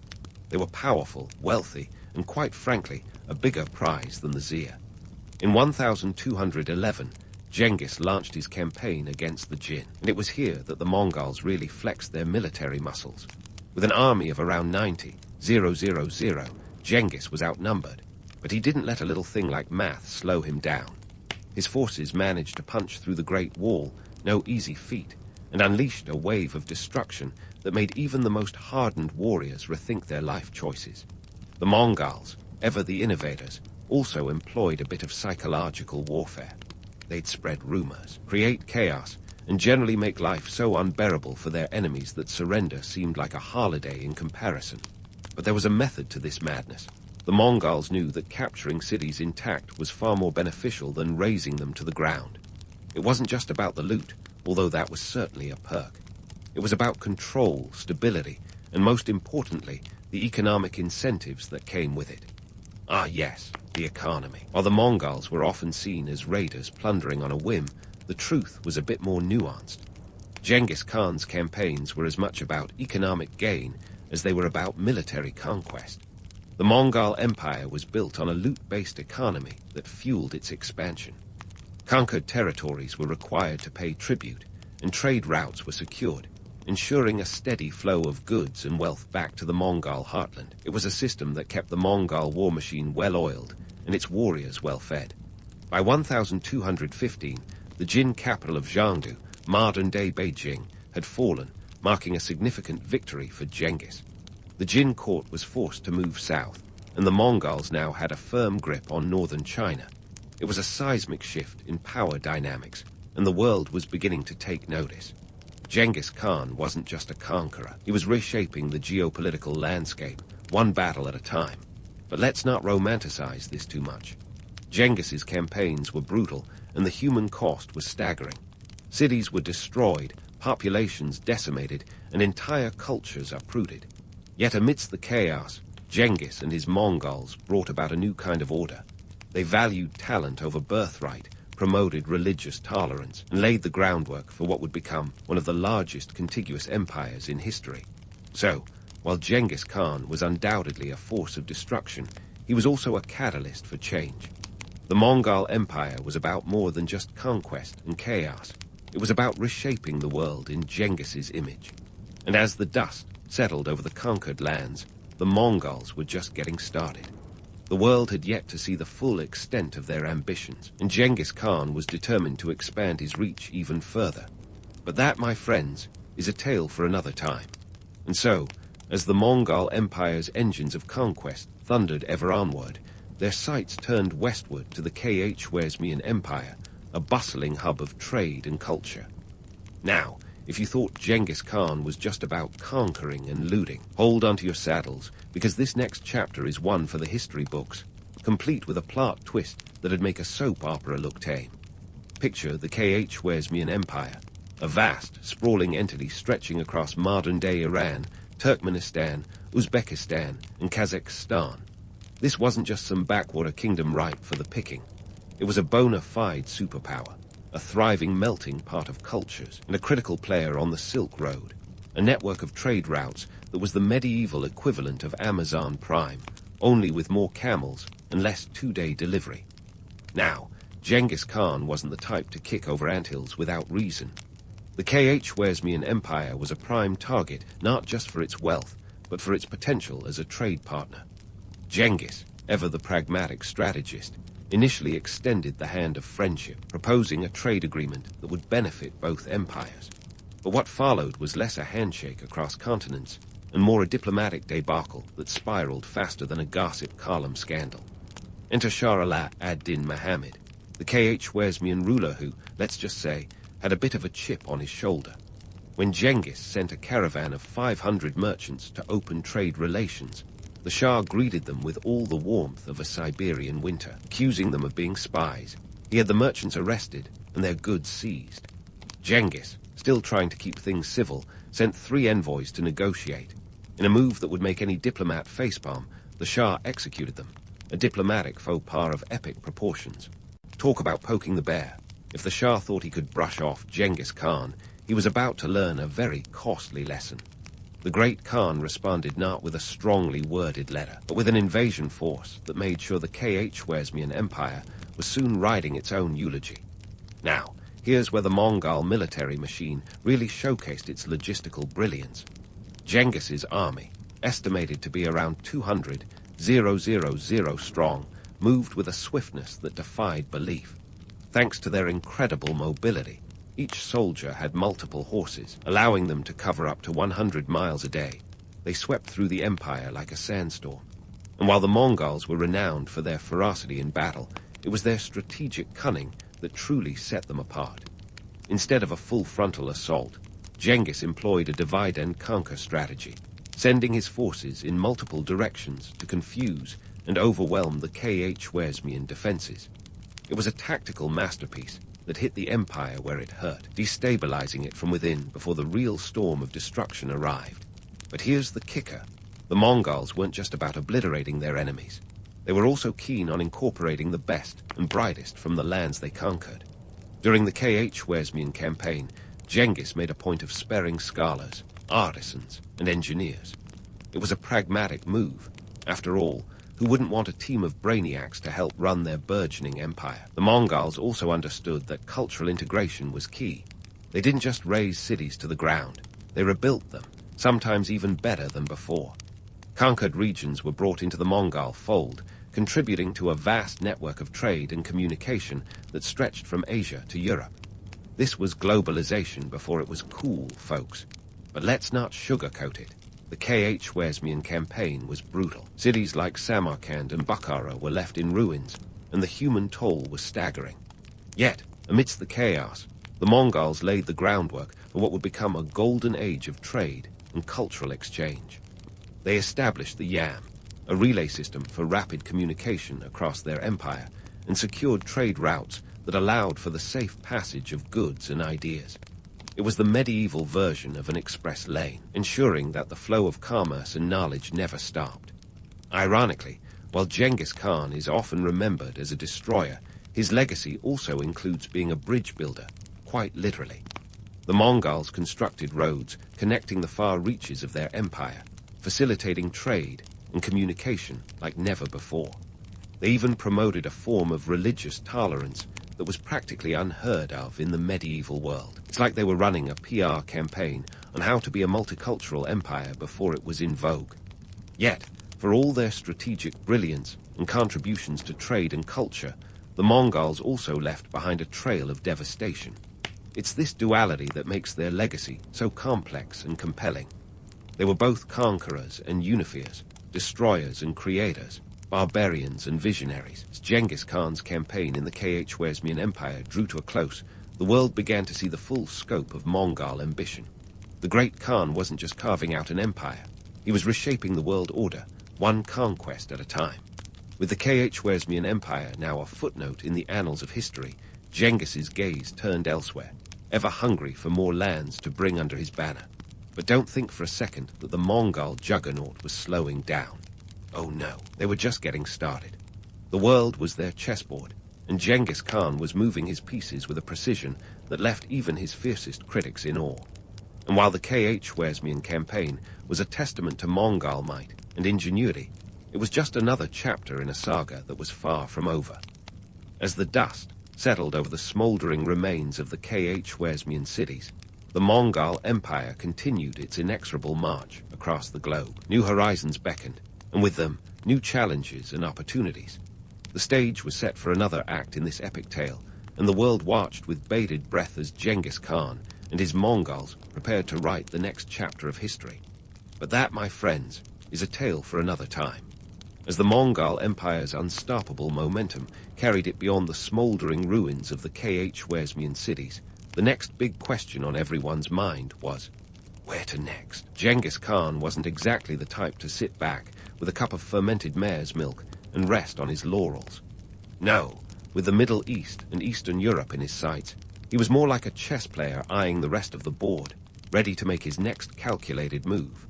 First on the itinerary was the Middle East, a region as rich in history as it was in resources. The Mongols set their gaze on the lush lands of Persia, where the scent of saffron mingled with the whispers of ancient empires. For Genghis, this wasn't just about adding another notch to his belt. It was about securing the Silk Road, the medieval superhighway of commerce. Imagine a world where silk, spices, and precious stones were the currency of power. Genghis wanted in on that action. By 1220, the Mongols were already sweeping across Persia with the kind of efficiency that would put modern logistics companies to shame. They were like a medieval Amazon Prime, only with more horses and fewer delivery drones. And with each city that fell, the Mongol Empire grew not just in size, but in complexity. Genghis knew that to manage this sprawling expanse, he needed more than just brute force. He needed a system. Enter the Yasa, the Mongol code of laws that was as flexible as a steel beam. This was the backbone of Genghis's administrative prowess. It was a legal framework that ensured order amidst chaos, a set of rules that was rigid enough to keep the empire from fracturing, but adaptable enough to incorporate the diverse cultures within its borders. Under the Yasa, talent was valued over lineage, a revolutionary concept in a world where bloodlines often trumped competence. It's like Genghis invented the meritocracy before it was cool. Now, let's pause for a moment to debunk a particularly persistent myth, the idea of a monolithic, unified Mongol empire. The truth, it was as fractious as a family reunion after a long lockdown. The Mongol Empire was a patchwork of territories, each with its own quirks and challenges. Genghis's brilliance lay in his ability to juggle these complexities without dropping the proverbial ball. But even a man like Genghis knew he wouldn't be around forever. With the sands of time slipping through the hourglass, he turned his attention to succession planning. Unlike other rulers who clung to power with the desperation of a cat to a curtain, Genghis was pragmatic. He convened a Kurultai, a council meeting on the steppe equivalent of a high-stakes boardroom negotiation, to discuss the future of the empire. His decision, to divide his empire among his 4 sons, each receiving a khanate to govern. It was a risky move, akin to splitting an inheritance among siblings and hoping they wouldn't squabble over the family silver. But let's not kid ourselves. The succession plan was a ticking time bomb. Dividing the empire was like handing out pieces of a jigsaw puzzle without showing the picture on the box. Sure, each son had a chunk of the empire, but keeping them unified, that was another story. The seeds of division were sown, and the Mongol Empire would eventually fracture into separate khanates. But that's a tale for another day. Meanwhile, the Mongol juggernaut continued its advance westward, making its presence felt in Eastern Europe. In 1223, the Mongols clashed with the combined forces of the Rus and their allies at the Battle of the Kalka River. The result? A resounding Mongol victory that sent shockwaves through Europe. It was like a wake-up call for the continent, a reminder that the Mongol storm was far from over. But the Mongols weren't just about military might. They were facilitators of cultural exchange on an unprecedented scale. As their empire expanded, so too did the flow of ideas, technologies, and goods. It was globalization, 13th century style. The Mongol Empire became a melting pot where East met West, where silk and spices traveled alongside knowledge and innovation. Take paper, for example. While the Chinese had been using it for centuries, the Mongol expansion facilitated its spread into the Islamic world and beyond. It was like the medieval equivalent of the internet, revolutionizing communication and record-keeping. And let's not forget gunpowder, another Chinese innovation that made its way westward, changing the face of warfare forever. Yet, amidst these exchanges was an undeniable human cost. The Mongol campaigns were brutal, and the toll on human life was staggering. Cities were leveled, populations decimated, and entire cultures uprooted. It's a harsh reality often glossed over by the romanticized notion of a unified empire.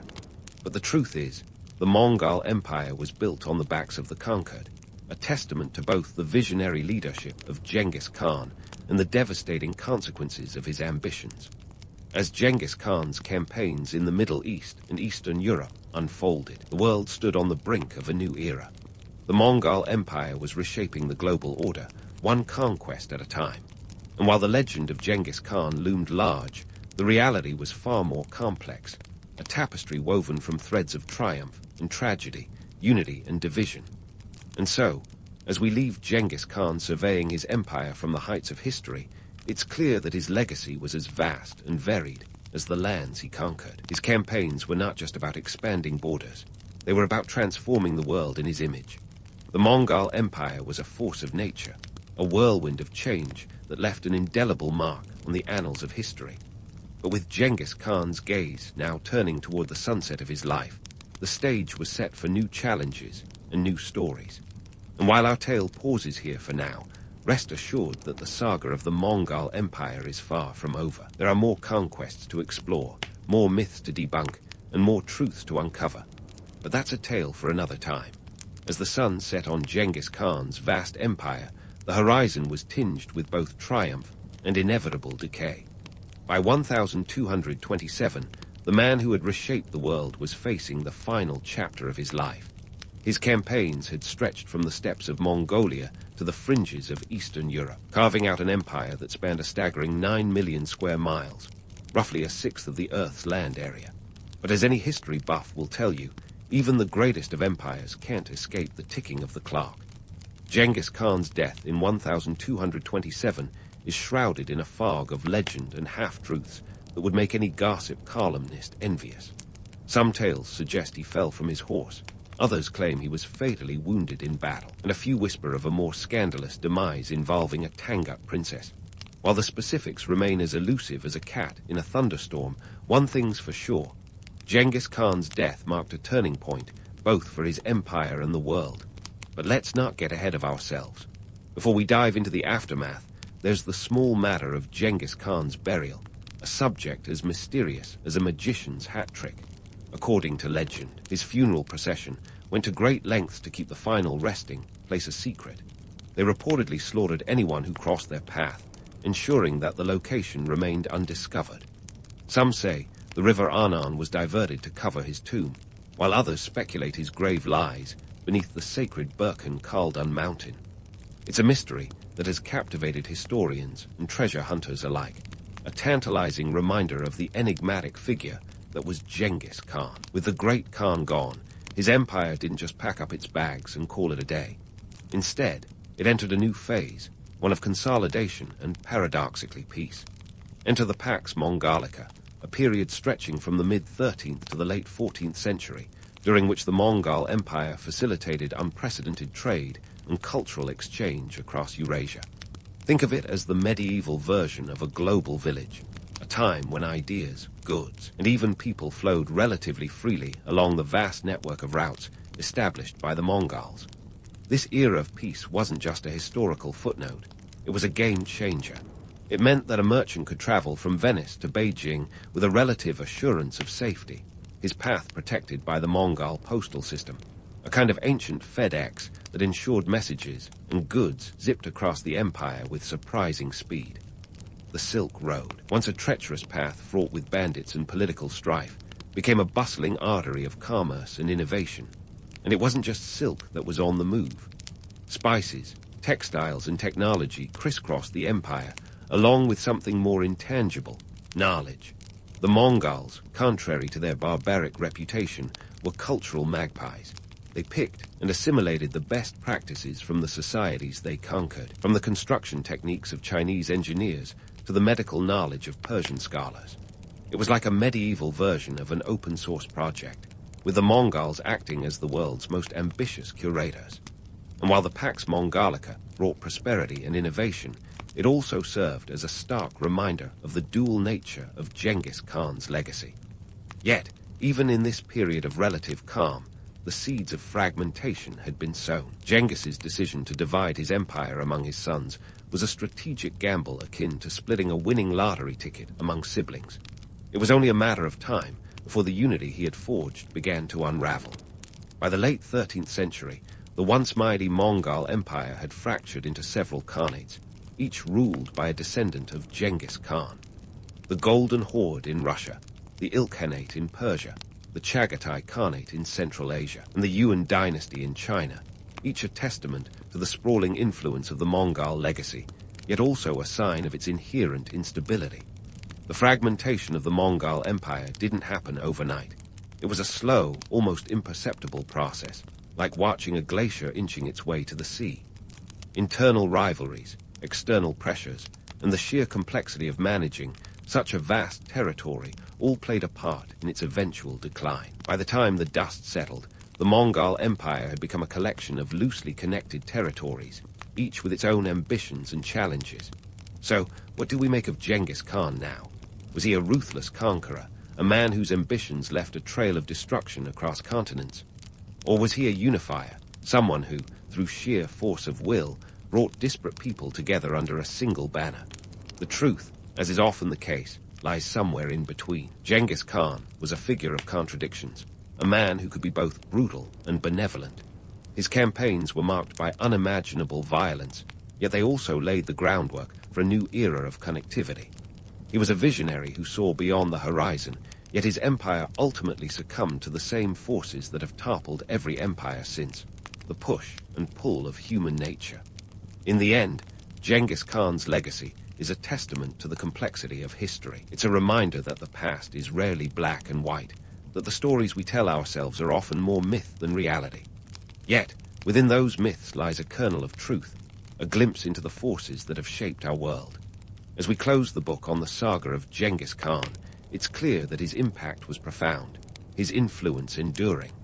From the bustling markets of medieval Europe to the scholarly halls of ancient Persia, the echoes of his empire can still be heard. And while the man himself is long gone, his legacy continues to loom large, a testament to both the power and the peril of ambition. So here's to Genghis Khan, a man who, for better or worse, changed the course of history. The rooster's crow is your unwelcome wake-up call, slicing through the chilly morning air like an uninvited guest. It's the crack of dawn in ancient China, and you're about to embark on a day that would make a modern gym session look like a walk in the park. Welcome to life as a worker on the Great Wall of China, where every sunrise nudges you closer to a feat of engineering that'll stretch over 13,000 miles when it's finally done. A number that sounds impressive until you realize you're one of the many backs breaking to make it happen. Your morning kicks off with a bowl of millet porridge, if you're lucky. Think of it as the ancient forerunner to your boring oatmeal, only with fewer toppings and a lot more necessity. It's not gourmet, but it's fuel, enough to get you through the first leg of your daily marathon. You're part of a motley crew. Soldiers, conscripted peasants, and even criminals rubbing elbows in this grand construction project. The Great Wall isn't just a wall, it's a cross-section of society, a social experiment where everyone's got the same job title, expendable. The Ming Dynasty has grand plans, and let's just say they're not shy about enlisting every able body to make them a reality. You, dear worker, are a cog in their massive defense machine. The wall is supposed to keep out nomadic invaders, the kind who have made a habit of raiding and pillaging like it's an extreme sport. You think they get tired, but hey, different strokes. Your commute today is as reliable as it is unrelenting, a trudge to the wall site that feels like a journey to the ends of the earth. The landscape rolls out before you, a patchwork of dirt and determination, dotted with segments of wall that look more like ambitious sketches than finished masterpieces. And then there's the workforce. A living, breathing testament to the Ming Dynasty's iron will. That's right. When you're told to build, you build. Doesn't matter if yesterday's blisters are today's open sores. If you can walk, you can work. The scale of this project is mind-boggling.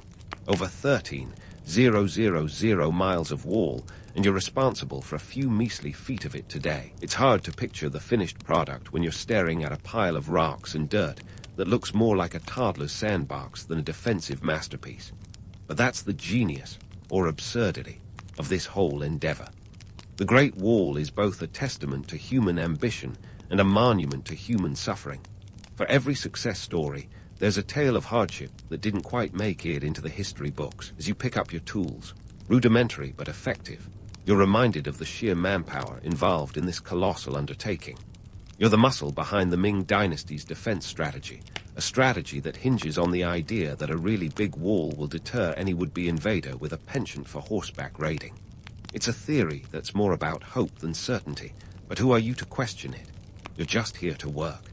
The day stretches out before you like the wall itself, long, arduous, and unyielding. As the sun climbs higher, so does the temperature, turning the wall's stones into heart plates under your calloused hands. You wonder if the wall will ever truly be finished, or if it's destined to be an eternal work in progress, much like the lives of those who labor upon it. But for now, you focus on the task at hand, chipping away at rocks and expectations in equal measure, each stroke a small contribution to an epic that's as much about survival as it is about success. By now, you're probably wondering about the hierarchy here. In theory, there's a clear chain of command, overseers barking orders, workers begrudgingly following them, everyone else just trying to make it through the day without collapsing from exhaustion. But when you're knee-deep in rubble, hierarchy feels more like a suggestion than a rule. Everyone's equally covered in sweat and dirt, equally tethered to a vision none of you will live to see completed. It's a democracy of drudgery. The dangers are real and the risks are plenty. Accidents are common, and if you're not careful, you could easily become just another nameless casualty buried beneath the wall's foundation. Morbid, sure, but it's a reality that hangs over you like a persistent cloud. And it's not just the physical danger, there's the mental toll, too. The monotony, the relentless grind, the knowledge that every stone you lay might be your last. It's enough to make you nostalgic for simpler times, like yesterday. Yet, as midday approaches and the sun beats down with unrelenting fervor, you find a rhythm in the chaos. The clang of tools, the shuffle of feet, the collective grunt of effort, it all becomes a symphony of survival. You're part of something bigger than yourself, even if it's something that seems impossibly futile at times. But that's history for you. A series of impossibilities made tangible by sheer willpower and a touch of insanity. The afternoon drags on, and with it, the realization that this wall isn't just a barrier. It's a bridge back to those who came before you, and a monument to those who will come after. It's a testament to human tenacity, a reminder that ambition often walks hand in hand with hardship. You might be a mere footnote in the grand narrative of the Great Wall. You're a footnote that matters. Your sweat, your toil, your sacrifices, they're the mortar holding this colossal dream together. As the sun begins its descent, casting long shadows over the landscape, you take a moment to breathe, to reflect, to appreciate the fact that you made it through another day against all odds. The Great Wall of China is far from complete, but neither are you. You've got miles to go, both literally and metaphorically. But for now, you've earned a moment of peace, a brief respite from the relentless march of progress. Tomorrow will come soon enough, with its rooster crowings and its expectations and its challenges. But that's a problem for future you. Right now, you're just a worker on the Great Wall, a humble architect of history, one stone at a time. And so, as the sun dips below the horizon, you find a sliver of solace in the knowledge that you've made it through another grueling day on the Great Wall. But don't get too comfortable. The rooster's crow has no snooze button, and tomorrow will demand even more from you. Once again, you'll rise before the sun, fueled by millet porridge and sheer willpower, ready to tackle the morning shift like a gladiator stepping into the arena. Only, instead of lions, you're battling with bricks, stones, and the occasional existential crisis. Let's zoom in on the nitty-gritty of your morning routine, shall we? First on the agenda, construction techniques that would make your high school sharp teacher break into a sweat. The wall's core is a marvel of ancient engineering, primarily composed of tamped earth enclosed within wooden frames. It's like making a giant layer cake, but with dirt and the occasional rock as your ingredients. The tamping process involves packing down the earth with wooden mallets, a rhythmic pounding that echoes across the landscape like a primitive drumbeat. And when you're dealing with a literal mountain of dirt, you better believe that rhythm is your best friend. But wait, there's more. As the construction progresses, the earth core is often reinforced with bricks and stone. The bricks are basically ancient Lego blocks, and they are just as crucial to this monumental project. Here's where things get tricky. These aren't your garden variety bricks. They're specifically fired to withstand the elements and the occasional Mongol invasion. Transporting them is a logistical nightmare, since they're not exactly featherweight. Enter the humble wheelbarrow, a tool that's been saving back since around the 3rd century BCE. It's not glamorous, but it gets the job done, albeit slowly, uneven terrain willing. Speaking of tools, let's give a shout-out to the unsung heroes of the Great Wall, the shovel and the pickaxe. These aren't just implements, they're extensions of your will to endure. The shovel's your goader for moving earth, while the pickaxe is your best bet against stubborn rocks that refuse to budge. Together, they're the dynamic duo of ancient construction, turning back-breaking labor into something vaguely resembling progress. Just don't expect any commemorative plaques in their honor. History tends to overlook the simple things. Now, about those logistical challenges. You're not just building a wall, you're maneuvering through a labyrinth of mountains, deserts, and rivers. It's like the worst obstacle course ever conceived, minus the cheering crowds. Each section of the wall demands its own unique approach, whether it's hauling stones up a steep incline or ferrying supplies across a river. And don't even get me started on the weather. It's either too hot, too cold, or too windy. It's as if Mother Nature herself is throwing a tantrum and you're caught in the crossfire. But why go through all this trouble? Surely there's an easier way to keep marauding hordes at bay. Well, here's where things get interesting. The Great Wall wasn't just about defense, despite what the official narratives might claim. Sure, it was a deterrent against invasions, but it was also a statement, a massive, stone-bound declaration of the Emperor's power and ambition.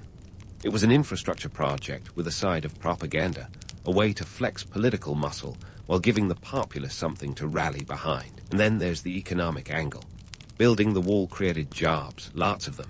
It was an ancient employment scheme, a way to keep the masses occupied and theoretically content. The downside, the human cost was astronomical. It's estimated that hundreds of thousands, if not millions, of workers were involved, many of whom perished long before the wall was completed. The wall's foundation isn't just stones and earth. It's built on the backs of those who toiled and suffered, often for little more than the promise of survival. Financially, the wall was no small feat, either. The Ming dynasty threw around silver like confetti, funding everything from materials to manpower. The project drained the imperial coffers, but it was a price they were willing to pay for a symbol of their lasting legacy.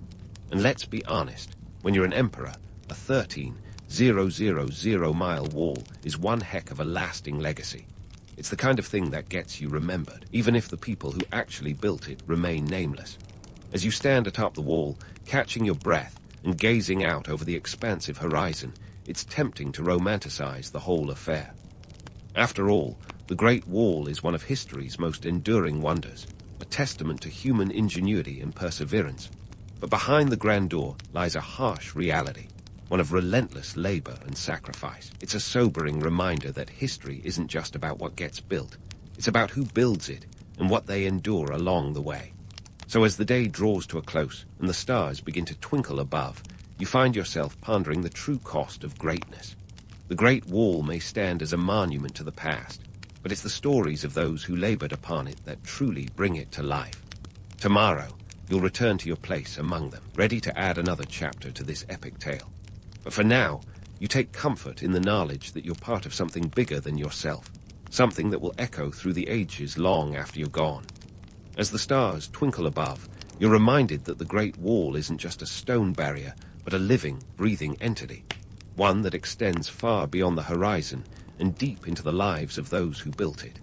It's time for a much-needed break, a moment to pause and ponder life beyond the wall. Because let's face it, there's more to this colossal construction than meets the eye. You see, the wall isn't just about keeping invaders out. It's about pulling people in, economically, socially, and politically. First, let's talk economics. Building a 13,000-mile behemoth requires more than just manpower. It needs resources, and lots of them. The local communities are the unsung heroes here, the ones keeping the workers fed and the project moving. But here's the kicker. While some villages found opportunity in supplying food and materials, others buckled under the burden. Supplying food to thousands of workers isn't exactly a walk in the park. It's more like a marathon with a side of existential dread. The demand for food, particularly staples like millet and rice, skyrocketed, pushing some farmers to the brink. Prices soared, and the cost of living followed suit, a medieval version of inflation, if you will. On the flip side, though, trade along the wall's routes blossomed like a wildflower in a neglected garden. Merchants seized the day, turning the wall into a bustling artery of commerce. Silk, spices, and everything in between flowed along these routes, transforming the wall into an ancient Silk Road supplement. It was a trade bonanza, a chance for savvy entrepreneurs to line their pockets while the wall rose behind them. But let's not get too misty-eyed. The economic boom wasn't universal. While some thrived, others barely survived, their fortunes as fickle as the winds that battered the wall. Now, onto the political chessboard. The wall wasn't just a defensive marvel. It was a stage where regional governors and military commanders played a high-stakes game of power and influence. Imagine a Game of Thrones-esque scenario, minus the dragons and slightly less backstabbing, though not by much. These leaders were tasked with overseeing construction and ensuring everything ran smoothly, or as smoothly as possible when you're managing a workforce of disparate characters. Resource allocation was a battlefield in itself. Governors and commanders jostled for supplies, manpower, and prestige, their ambitions as vast as the wall they were building. Everyone wanted a piece of the action, but not everyone could have it. The result? Tensions simmered beneath the surface, occasionally boiling over into outright conflict. It was a delicate dance of diplomacy and dominance, a reminder that even in ancient times, politics was very much a contact sport. And then there's the emperor, perched atop this grand hierarchy.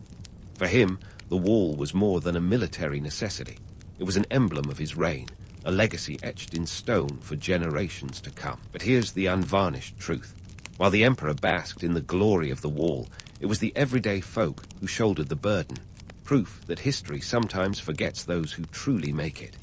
As midday approaches, you take in the cacophony of life along the wall. The clatter of tools is momentarily replaced by the hustle and bustle of market stalls that have popped up like mushrooms after a rainstorm. Here, the air is alive with the scent of sizzling street food mingling with the earthy aroma of freshly tilled soil. It's a sensory overload, a reminder that even amidst the toil, life finds a way to thrive. But let's not romanticize it too much. The reality is that the wall's construction disrupted lives as much as it enhanced them. Families were displaced, communities uprooted, and local tensions flared as the wall carved its path through the landscape. It's a double-edged sword. This great endeavor, a monument to human achievement that casts a long shadow over those who lived in its wake. So as you sip on your midday broth, a humble concoction that's equal parts sustenance and survival, you can't help but marvel at the tapestry of life that unfolds around the wall. It's a microcosm of humanity, a testament to both our greatest ambitions and our deepest flaws. For the wall isn't just a structure, it's a story of power and perseverance, of sacrifice and survival. As you return to your labor, the midday sun beating down with relentless fervor, you're acutely aware of the wall's dual nature. It's a symbol of strength, yes, but also a reminder of the human cost that accompanies such endeavors. And while you might just be a small part of this grand narrative, your role is no less significant. With every stone you lay, you're adding to the legacy of the Great Wall, one that will echo through the ages long after you're gone. But hey, no pressure, right? You've got a job to do, a legacy to build, and only so many hours of daylight to do it in. So, as you pick up your tools and get back to work, take solace in the fact that you're part of something bigger than yourself. Something that, despite its flaws and failures, stands as a testament to human tenacity, ambition, and the relentless pursuit of greatness. And as you chip away at the wall, remember that history isn't just about the grand gestures. It's about the little moments, the quiet triumphs, and the stories of those who dared to dream beyond the horizon. And so, as you lean into the afternoon grind under the sun's unforgiving glare, the Great Wall looms as both an achievement and an accusation.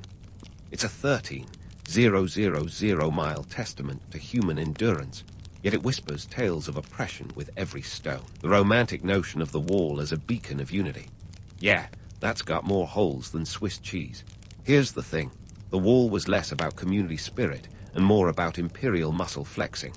Let's debunk this myth of unity by cracking open some dusty primary sources, shall we? Enter Sima Qian, the ancient historian who didn't sugarcoat his words. According to his accounts, the wall was as much a prison as it was a fortress. Workers were more like prisoners of ambition, laboring under brutal conditions for an emperor who'd never lift a finger himself. Cheers to timeless management strategies, right? Work was relentless, and the sun, well, it didn't care about your blisters. It roasted the stones to frying pan temperatures, a reminder that the elements were just as much an adversary as the next Mongol raid. Speaking of which, how effective was this behemoth at keeping invaders at bay? Let's just say its track record is as sparty as a Dalmatian. Sure, it deterred some would-be invaders, but others saw it as more of a challenge than a deterrent, a sort of conqueror's Everest, if you will. Mongol leader Genghis Khan famously bypassed the wall altogether in the 13th century, proving that when there's a will and some clever tactics, there's a way. The wall's effectiveness was like a bad game of rock, paper, scissors. Sometimes it got the job done, and sometimes it was just a really big fence. But enough about invaders. Let's talk about the folks who called the wall their day job. Picture this. An army of conscripted peasants, soldiers, and criminals, all united by the common goal of not collapsing from exhaustion. The Ming dynasty might have envisioned a symbol of strength, but for the workers, it was a symbol of survival, and often not the successful kind.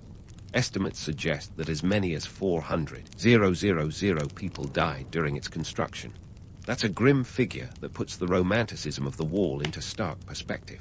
In the emperor's grand scheme, the wall was an insurance policy against the volatile northern tribes. But for the laborers, it was a grueling sentence served under the watchful eyes of overseers who measured success in meters of wall completed, not lives preserved. The moral of the story. When it comes to empire building, the human cost is often swept under the metaphorical rug, or in this case, buried in the wall's foundations. And what about the funding for this grand endeavor? The Ming dynasty's coffers must have felt lighter than a helium balloon. Silver flowed like water, financing everything from the procurement of materials to the payment of workers, assuming they were paid, of course. The financial strain was immense, yet the wall stood as an ancient, stone-bound status symbol for the ruling elite. Forget about a Rolex. The Great Wall was the ultimate bling. All this talk of oppression and hardship doesn't mean the wall wasn't a marvel of engineering. Quite the contrary. It was a feat that pushed the boundaries of what was possible at the time. But it's important to remember that its legacy is as much about the human stories behind its stones as it is about the structure itself.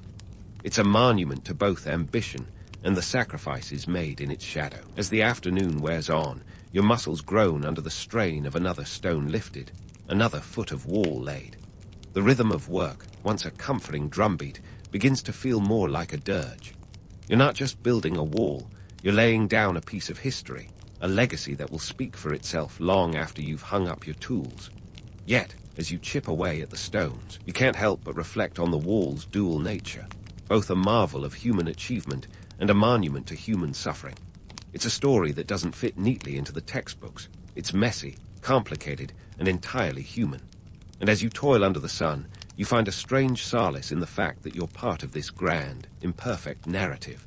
As the day winds down and shadows stretch long across the landscape, you pause to take in the scene.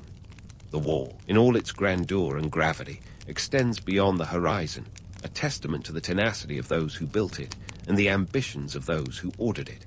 It's a reminder that history is never just about stones and mortar. It's about the people who gave their lives to make it real. Tomorrow, the rooster will crow, the sun will rise, and the wall will continue to grow, stone by painstaking stone. And you'll be there, a small yet vital part of an epic story that spans generations. Because, in the end, the Great Wall isn't just a structure. It's a symbol of the human spirit, flawed, resilient, and endlessly striving toward the impossible. And so, as the stars begin to pepper the twilight sky, you stand there grappling with the paradox of the Great Wall, a marvel of human endeavor that looms as both an achievement and a testament to relentless ambition. It's kind of like the ancient world's biggest group project, where half the team is glorified in history books, and the other half is forgotten beneath layers of stone and time. Let's chew on the legacy of the Great Wall, shall we?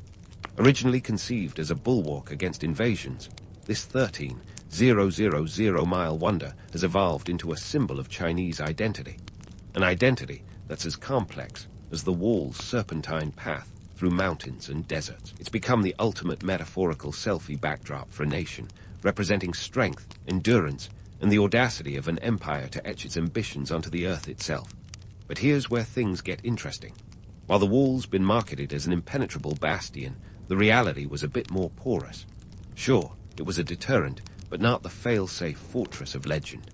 Mongols, Manchus, and others found ways around, over, and through this massive obstacle. If walls could talk, this one would probably roll its eyes at its own misadventures in defense. Yet here's the kicker. It doesn't matter. Its myth has outgrown its military pedigree, morphing into something far more potent, a cultural icon. In the modern world, the Great Wall is less about keeping people out and more about bringing them together. It's a tourist magnet, drawing millions of visitors each year who flock to its battlements not to defend, but to marvel. Talk about a career change. What was once a symbol of division has become a bridge connecting cultures. UNESCO declared it a World Heritage Site in 1987, a nod to its significance not just to China, but to the world. But let's not get too swept away by the romance. The truth is, the wall's transformation into a cultural emblem hasn't been without its challenges. Preservation efforts are a constant tug-of-war between the forces of time and the tenacity of historians and conservationists. Sections of the wall have crumbled under the weight of centuries, while others have been restored with varying degrees of authenticity. It's like the ultimate renovation project, only with fewer reality TV crews and more archaeologists in hard hats. Still, the battle to preserve the wall is relentless. It's a costly affair, with estimates running into the billions. Yet, it's a price worth paying to maintain this colossal connection to the past. The wall is a reminder that history isn't just about the grand narratives of emperors and dynasties. It's about the ordinary people who shaped it, stone by stone. Their stories may be silent, but they're etched into every inch of this ancient structure. And here's the irony. A wall meant to divide has become a symbol of unity. It's a bittersweet twist, like finding out your childhood nemesis is now your best ally. The Great Wall, in all its grandeur and gravity, stands as a testament to the complexity of human nature. our capacity for both conflict and connection. As you stand there, reflecting on your place in this grand epic, you realize that the wall's true legacy isn't just physical. It's a story of aspiration and adversity, of dreams and disillusionments. It's a mirror reflecting the duality of human ambition, our drive to create, to conquer, and to connect. The wall speaks to the eternal struggle between the desire to build barriers and the need to break them down. In the end, the Great Wall isn't just a relic of the past. It's a living, breathing reminder of what we're capable of, both the good and the bad.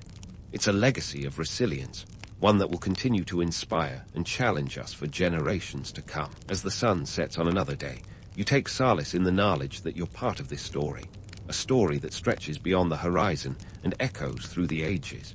So, here's to the Great Wall, a marvel of engineering, a monument to ambition, and a symbol of humanity's perpetual dance with destiny. May its stones hold strong, its stories be remembered, and its lessons guide us toward a future where walls are built not to divide, but to connect and inspire. And as you head back to your simple lodging for the night, you can't help but wonder what tomorrow's rooster will bring. But that's the beauty of history. It's always got another chapter waiting to be written. As the first rays of sunlight peek over the terracotta rooftops of Rome, you, a Roman merchant, are already stirring. Forget the snooze button. This is the 1st century BCE, and the empire isn't going to trade itself. The air is still cool, a temporary respite before the Mediterranean sun turns everything into a clay oven. You slip on a tunic, plain, functional, not the toga of a senator, but you're not here for politics. You're here to make bank. The Forum, that iconic heart of Roman life, awaits. It's a bit like walking into the New York Stock Exchange, minus the air conditioning and with a lot more Latin. Every morning, the Forum transforms into a bustling hub of commerce. Picture a chaotic blend of shouting merchants, bleeding livestock, and the occasional philosopher trying to make sense of it all. If you're expecting the serene orderliness of a modern-day farmer's market, you're in for a rude awakening. You step into the Forum, and it's alive with the sound of deals being struck and the clinking of coins. Coins like the denarius, the backbone of Roman currency, which is about 4 grams of silver in your pocket.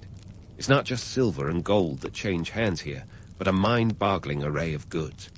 Spices from the distant east, olive oil from Spain, wine from Gaul. Each commodity has its own story, its own journey to this epicenter of trade. Let's not forget the human aspect either. Slaves are bought and sold with the same detachment as a sack of grain. A grim reminder of the empire's dependence on human labor. But before you dive into today's transactions, take a moment to breathe it all in. The Forum isn't just a market, it's a microcosm of Roman life. Senators strut around in their toga praedexta, trying to look important, even though you know their power is nothing without the wealth you generate. The Vestal virgins might glide by, maintaining their aura of untouchable sanctity. Meanwhile, you're in the thick of it, absorbing the energy of this ancient Wall Street. Now, let's talk business. Say you're trading in Egyptian grain today. Rome is a beast with an insatiable appetite, and feeding its populace is a logistical nightmare. The grain you deal with is like the internet of the ancient world. Everyone needs it. The price? Around 12 denarii for Modius, roughly 75 liters. Every transaction is a delicate dance, a blend of negotiation skill and a poker face honed by years of haggling. For those romanticizing the orderly Roman market, the reality is more akin to a rugby scrum. And let's be clear, competition is fierce.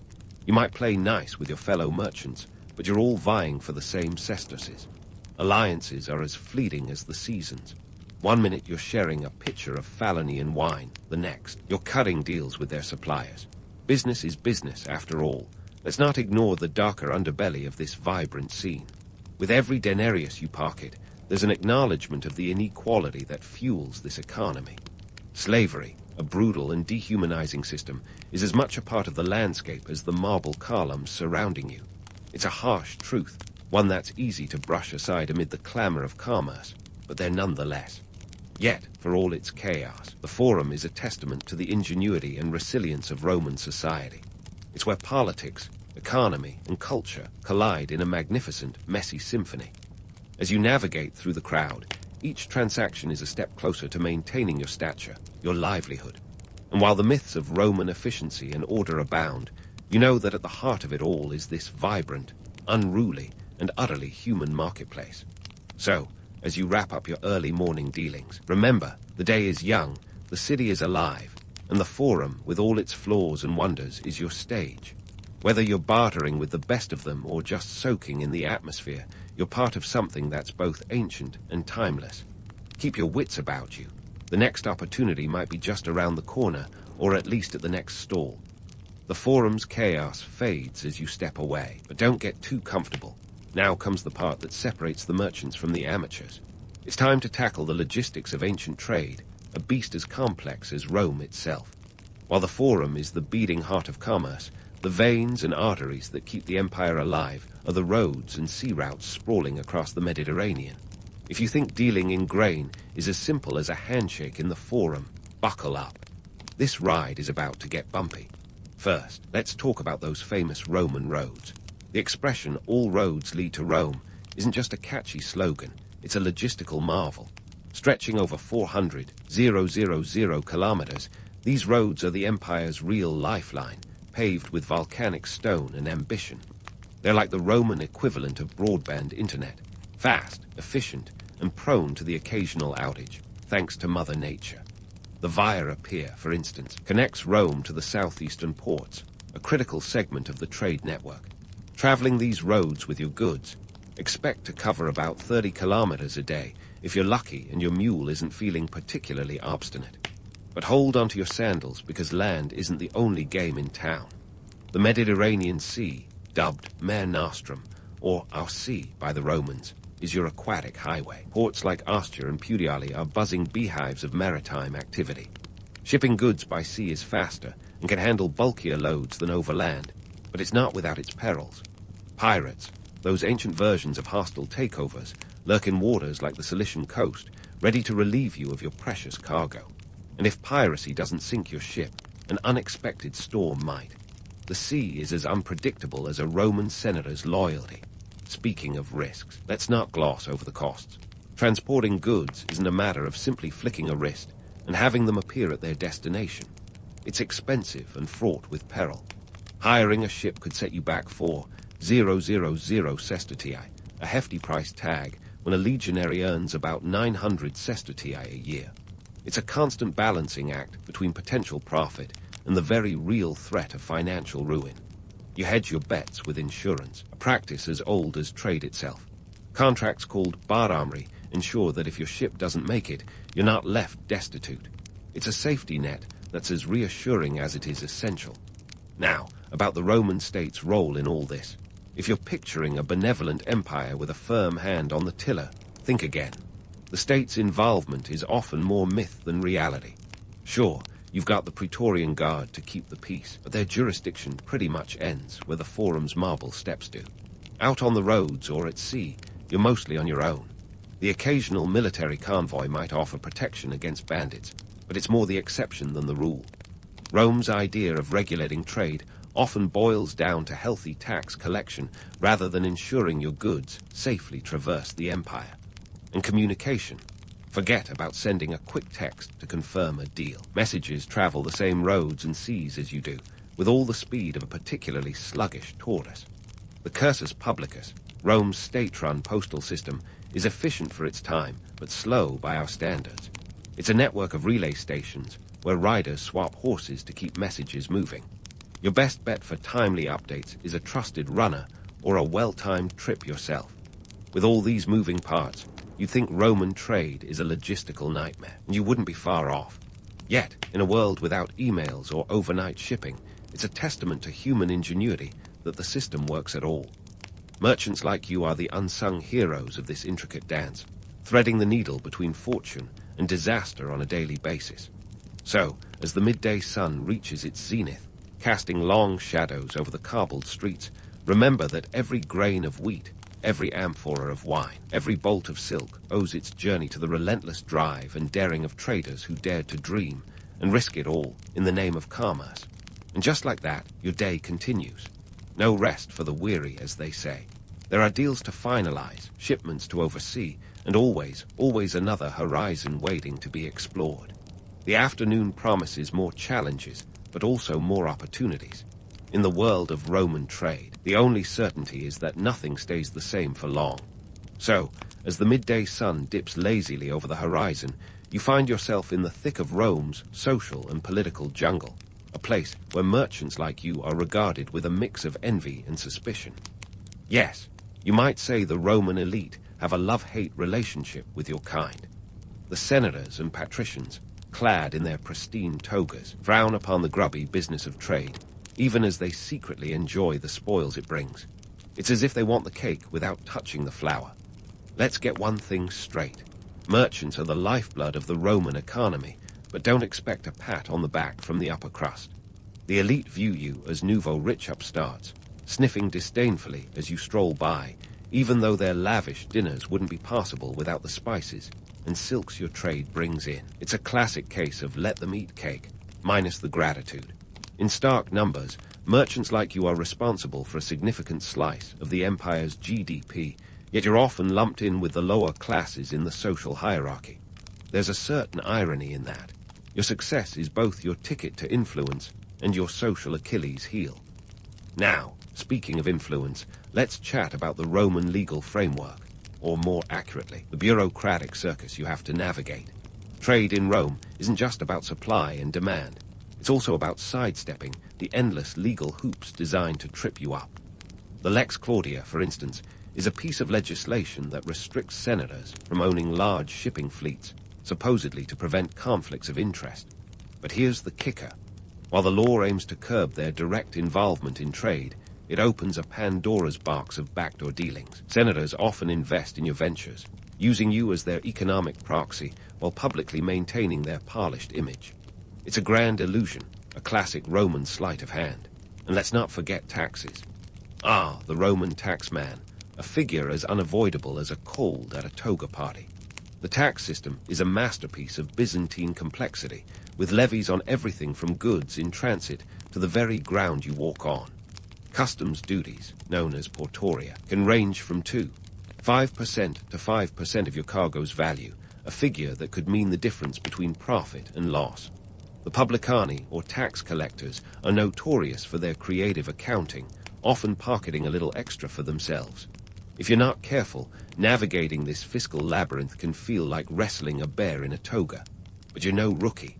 You've got connections, and in Rome, that's half the battle won. A well-placed bribe can grease the wheels of bureaucracy faster than you can say denarius. It's not the most glamorous aspect of your job, but when in Rome, right?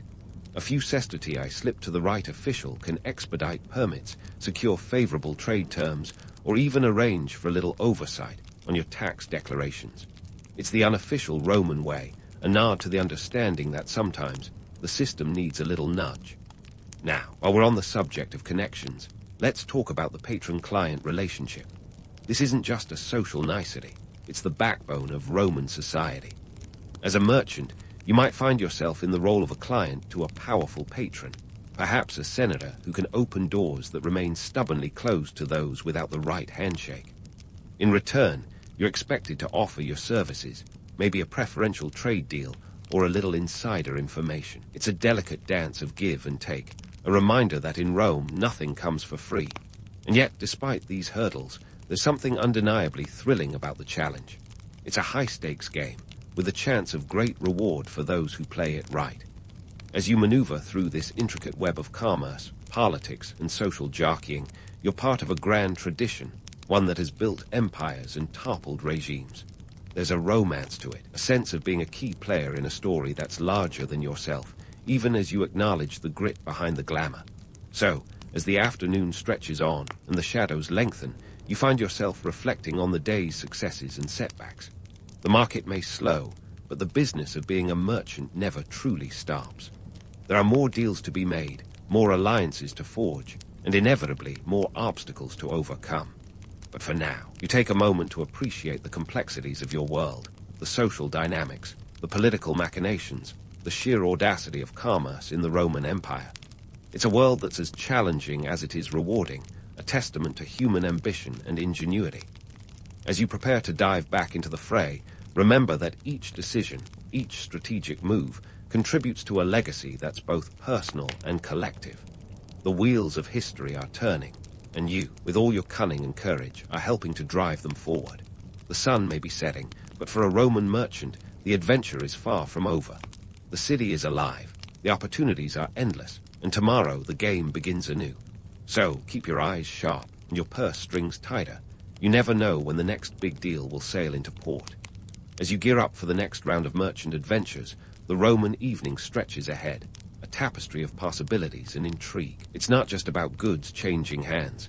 It's a veritable melting pot of cultures, ideas, and influences that make Rome the cosmopolitan juggernaut of its time. Think of it as the ancient world's version of a cultural exchange program, but with a lot more toga parties and less paperwork. First up, let's talk Egyptian grain. In Rome, this isn't just your average cereal aisle pick. It's the bread and circuses that keep the populace happy and the political elite in power. Egypt, with its fertile Nile delta, is the empire's breadbasket, literally. The grain shipments are a logistical marvel, journeying over 2,000 kilometers by sea to reach Roman shores. This isn't just about feeding the masses, it's about maintaining control. A well-fed citizen is a content citizen, or at least less likely to riot. And let's face it, in a city where the population hovers around 1 million, that's no small feat. But grain is only the beginning. Let's pivot to art, specifically those exquisite Greek sculptures and frescoes that decorate the villas of Rome's upper crust. While Romans like to think of themselves as cultural superstars, the truth is their artistic sensibilities owe a hefty debt to their Greek neighbors. From the draped elegance of a Greek statue to the intricate mosaics that grace the floors of Roman homes, these pieces tell a story of admiration and appropriation. It's cultural borrowing at its finest, or some might say its sneakiest. Now, don't let anyone fool you with tales of Roman artistic superiority. The reality is, Romans were like magpies, drawn to the shiny allure of Greek art. Sure, they might tweak a statue here or add a bit of Roman flair there, but the bones of it, the sheer artistry, is Hellenic through and through. It's a classic case of, if you can't beat M, join M, or better yet, buy M. And buy they did, with Roman aristocrats shelling out sums that could finance a small army just to impress their peers. Speaking of armies, let's not forget the martial influence, Rome's other big-ticket import. It's not just about conquering lands. It's about adopting and adapting military tactics from subjugated cultures. The famed Roman legion, with its disciplined ranks and innovative formations, is a patchwork of borrowed strategies. From the Etruscans, they picked up the phalanx. From the Samnites, they nabbed the agile manipular formation. It's a military buffet, and Rome is a voracious diner. And while we're on the subject of cultural fusion, let's delve into the culinary landscape.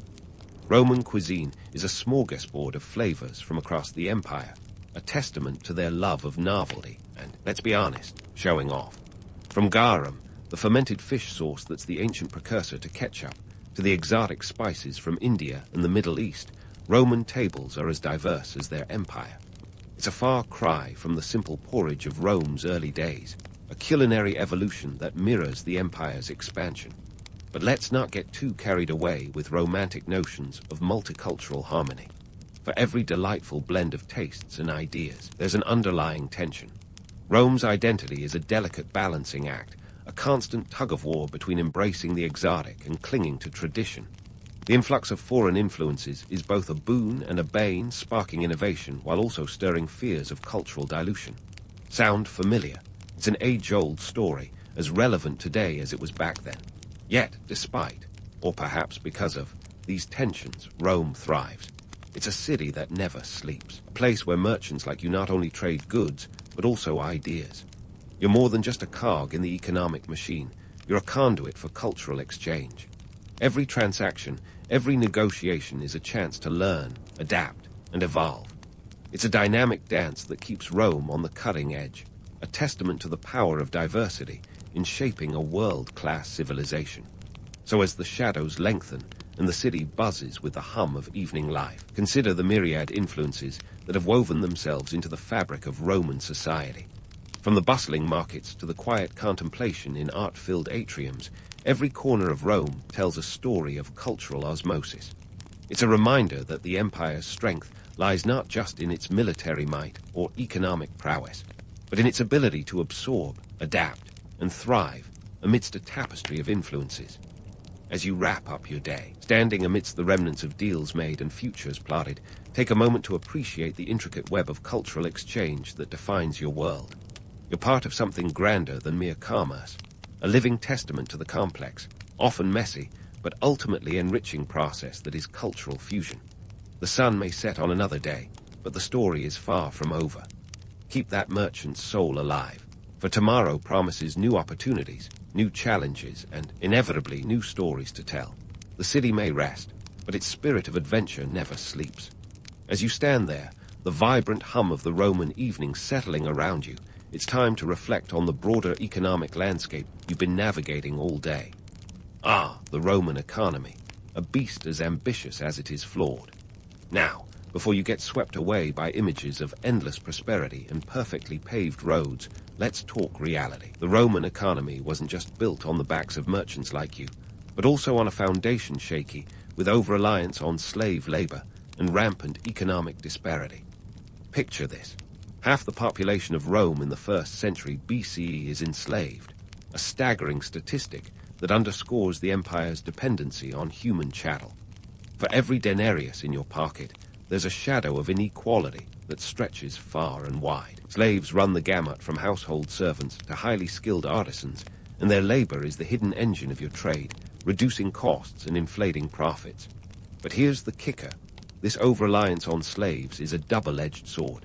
It suppresses wages for free workers, creating a chasm between the haves and the have-nots, a gap as wide as the Tiber on a stormy day. Now, let's talk numbers. The disparity isn't just a social issue, it's an economic time bomb. When you're pocketing your hard-earned coins, the plebeians are struggling to put garum on their bread. The wealth is concentrated in the hands of a few, while many live on the edge of poverty, subsisting on the grain dole.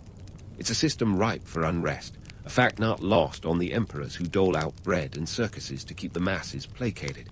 But economics isn't just a game of resources, it's about power, and in Rome, power plays out on a grand stage. The Senate, that august body of toga-clad elites, clings to its privileges, while the empire's coffers are strained by military campaigns and the upkeep of an extensive bureaucracy. The tax system is a masterpiece of inefficiency, with more loopholes than a merchant's alibi. And let's not forget the currency debasement. The denarius you prize so highly has been slowly losing its silver content, a sign of underlying fiscal weakness that would make any economist wince. So, what does this all mean for you, the enterprising merchant? It means navigating a marketplace as unpredictable as a Roman guard's mood swings. Market fluctuations are your daily bread, and you've become adept at reading the winds and adjusting your sails accordingly. The lessons of ancient Roman trade resonate today in the timeless challenges of supply and demand, regulation, and globalization. Just as you adapt to the ebb and flow of goods and currencies, modern businesses grapple with the shifting tides of global markets and regulatory environments. And let's not kid ourselves. Regulation, or the lack thereof, is as Roman as a villa on the Palatine Hill. The empire's laissez-faire approach to trade is both a blessing and a curse. On one hand, you're free to negotiate, innovate, and expand without much interference. On the other, you're vulnerable to the whims of fate, from pirate attacks to price collapses. It's a wild ride, and only those with nerve and savvy thrive. As you mull over these economic intricacies, consider the enduring legacy of Roman commerce. The roads and sea routes you tread have left an indelible mark on history, laying the groundwork for future trade networks. The Roman obsession with infrastructure, those iconic roads stretching over 400,000 kilometers, mirrors today's global trade routes, connecting people, goods, and ideas across continents. But perhaps the most poignant lesson from your day is this. The human element is as crucial now as it was then. Behind every transaction, every shipment, is the story of people striving for a better life, a theme as old as time. The Roman economy, with all its grandeur and flaws, offers a mirror to our own, an empire of ambition, innovation, and the eternal struggle between wealth and poverty. So, as you wrap up your day and the stars begin to twinkle over Rome, take a moment to appreciate the complex tapestry of commerce and culture you've woven into. You're more than just a merchant. You're a participant in a grand narrative, one that spans ages and continents. The Roman marketplace, with its chaos and charm, is a testament to the enduring spirit of trade. And as the city settles into the night, you're left with the knowledge that your actions today ripple through time. The lessons of the Roman economy, its triumphs and its pitfalls, serve as a cautionary tale and a source of inspiration. In the end, the legacy of Roman commerce is not just in the coins and goods exchanged, but in the persistent human drive to connect, to innovate, and to leave a mark on the world. So, sleep well, knowing that the story continues, and tomorrow brings new adventures and opportunities to shape the future. In the grand soap opera that is ancient history, Rome's Senate was the original cast of power-hungry characters, minus the reality TV cameras, and with more togas. It all kicked off around 509 BC, when Rome decided that having a king with the ego of a rock star was more trouble than it was worth. The last monarch, Tarquin the Proud, had taken the concept of divine right a tad too literally, ruling like a demigod and annoying everyone around him. His unpopularity crescendoed with a scandal that involved some good old-fashioned tyranny, leading Romans to collectively say, "Enough is enough," and they booted the monarchy to the curb. Enter the Roman Republic, stage left. Here was a fresh setup that promised to keep power in check by spreading it among the people, or at least the people who mattered. Spoiler alert. This meant the wealthy aristocrats, because who doesn't love a little oligarchy dressed as democracy? The Senate was born out of this new political experiment, a body of 300 members who were, surprise, surprise, mostly patricians. These were the old money families, the ones who probably had villas older than the Republic itself.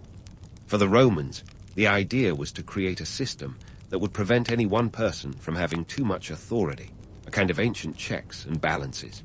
They feared another king like Tarquin would pop up and ruin the party, so they came up with the concept of consuls, 2 leaders elected annually, each with veto power over the other. It was a bit like having 2 CEOs for the same company, ensuring that decisions weren't just one person's bad idea. The Senate, meanwhile, served as the advisory council, although in practice, it was more like the board of directors with a penchant for micromanaging. Now let's talk numbers, because what's history without a little math? Roman Senate initially consisted of 300 members. That's right, 300 dudes in robes, all trying to agree on something. If you've ever tried to get a group to decide on pizza toppings, you can imagine the chaos. These senators were expected to have served in public office before, which meant that the Senate was filled with seasoned politicians, the kind who knew how to navigate Rome's political minefields, and more importantly, how to look impressive while doing it. Despite the romanticized vision of the Senate as a noble institution, let's not kid ourselves. It was packed to the rafters with the elite. The idea was that these patricians, with their superior breeding and education, were best equipped to guide Rome. It was a classic case of the rich assuming they knew best, a timeless tale that echoes through the ages.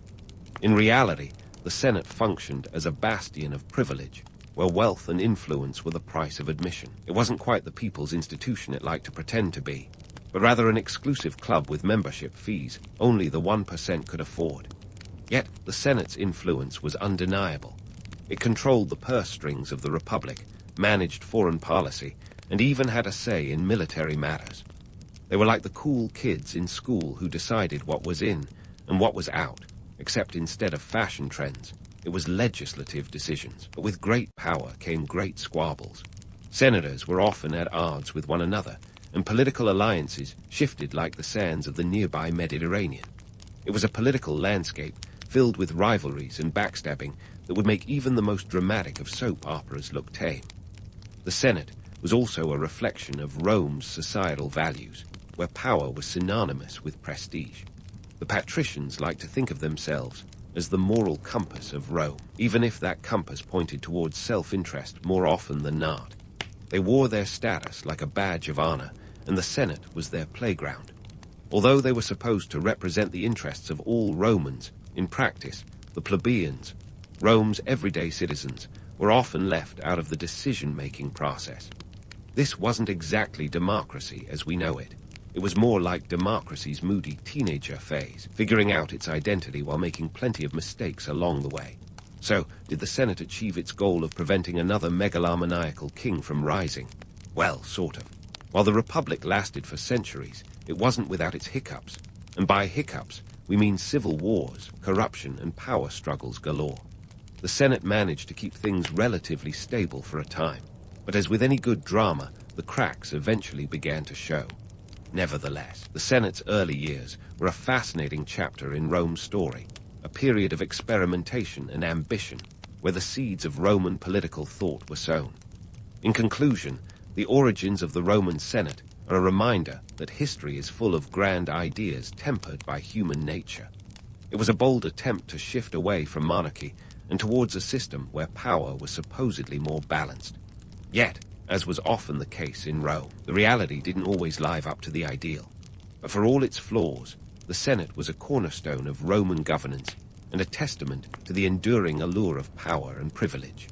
So, next time you hear about ancient Rome's glorious past, remember that behind the marble facades and oratorical flourishes, there was a Senate full of aristocrats determined to keep things just as they liked them, firmly under their control. But let's not get ahead of ourselves. Before we dive into the high-stakes world of the Punic Wars and Rome's empire-building escapades, we need to appreciate how the Senate's grip on power tightened like a vice over the centuries. Picture this: a room full of Roman senators, each with the political ambition of a seasoned chess player and the wealth to match. By the time the Punic Wars rolled around in 264 BC, Senate had morphed from an advisory council into the powerhouse of Roman politics. These were the folks who decided which way the winds of war would blow, and boy, did they know how to make a breeze feel like a gale. The Punic Wars were a trilogy of conflicts that pitted Rome against Carthage, a North African trade giant with a navy to make Poseidon proud. The Senate, with its eyes on expanding Rome's influence, saw Carthage as both a threat and an opportunity. The First Punic War, 264-241 BC, was essentially a turf war over Sicily, the Mediterranean's largest and most strategically delicious island.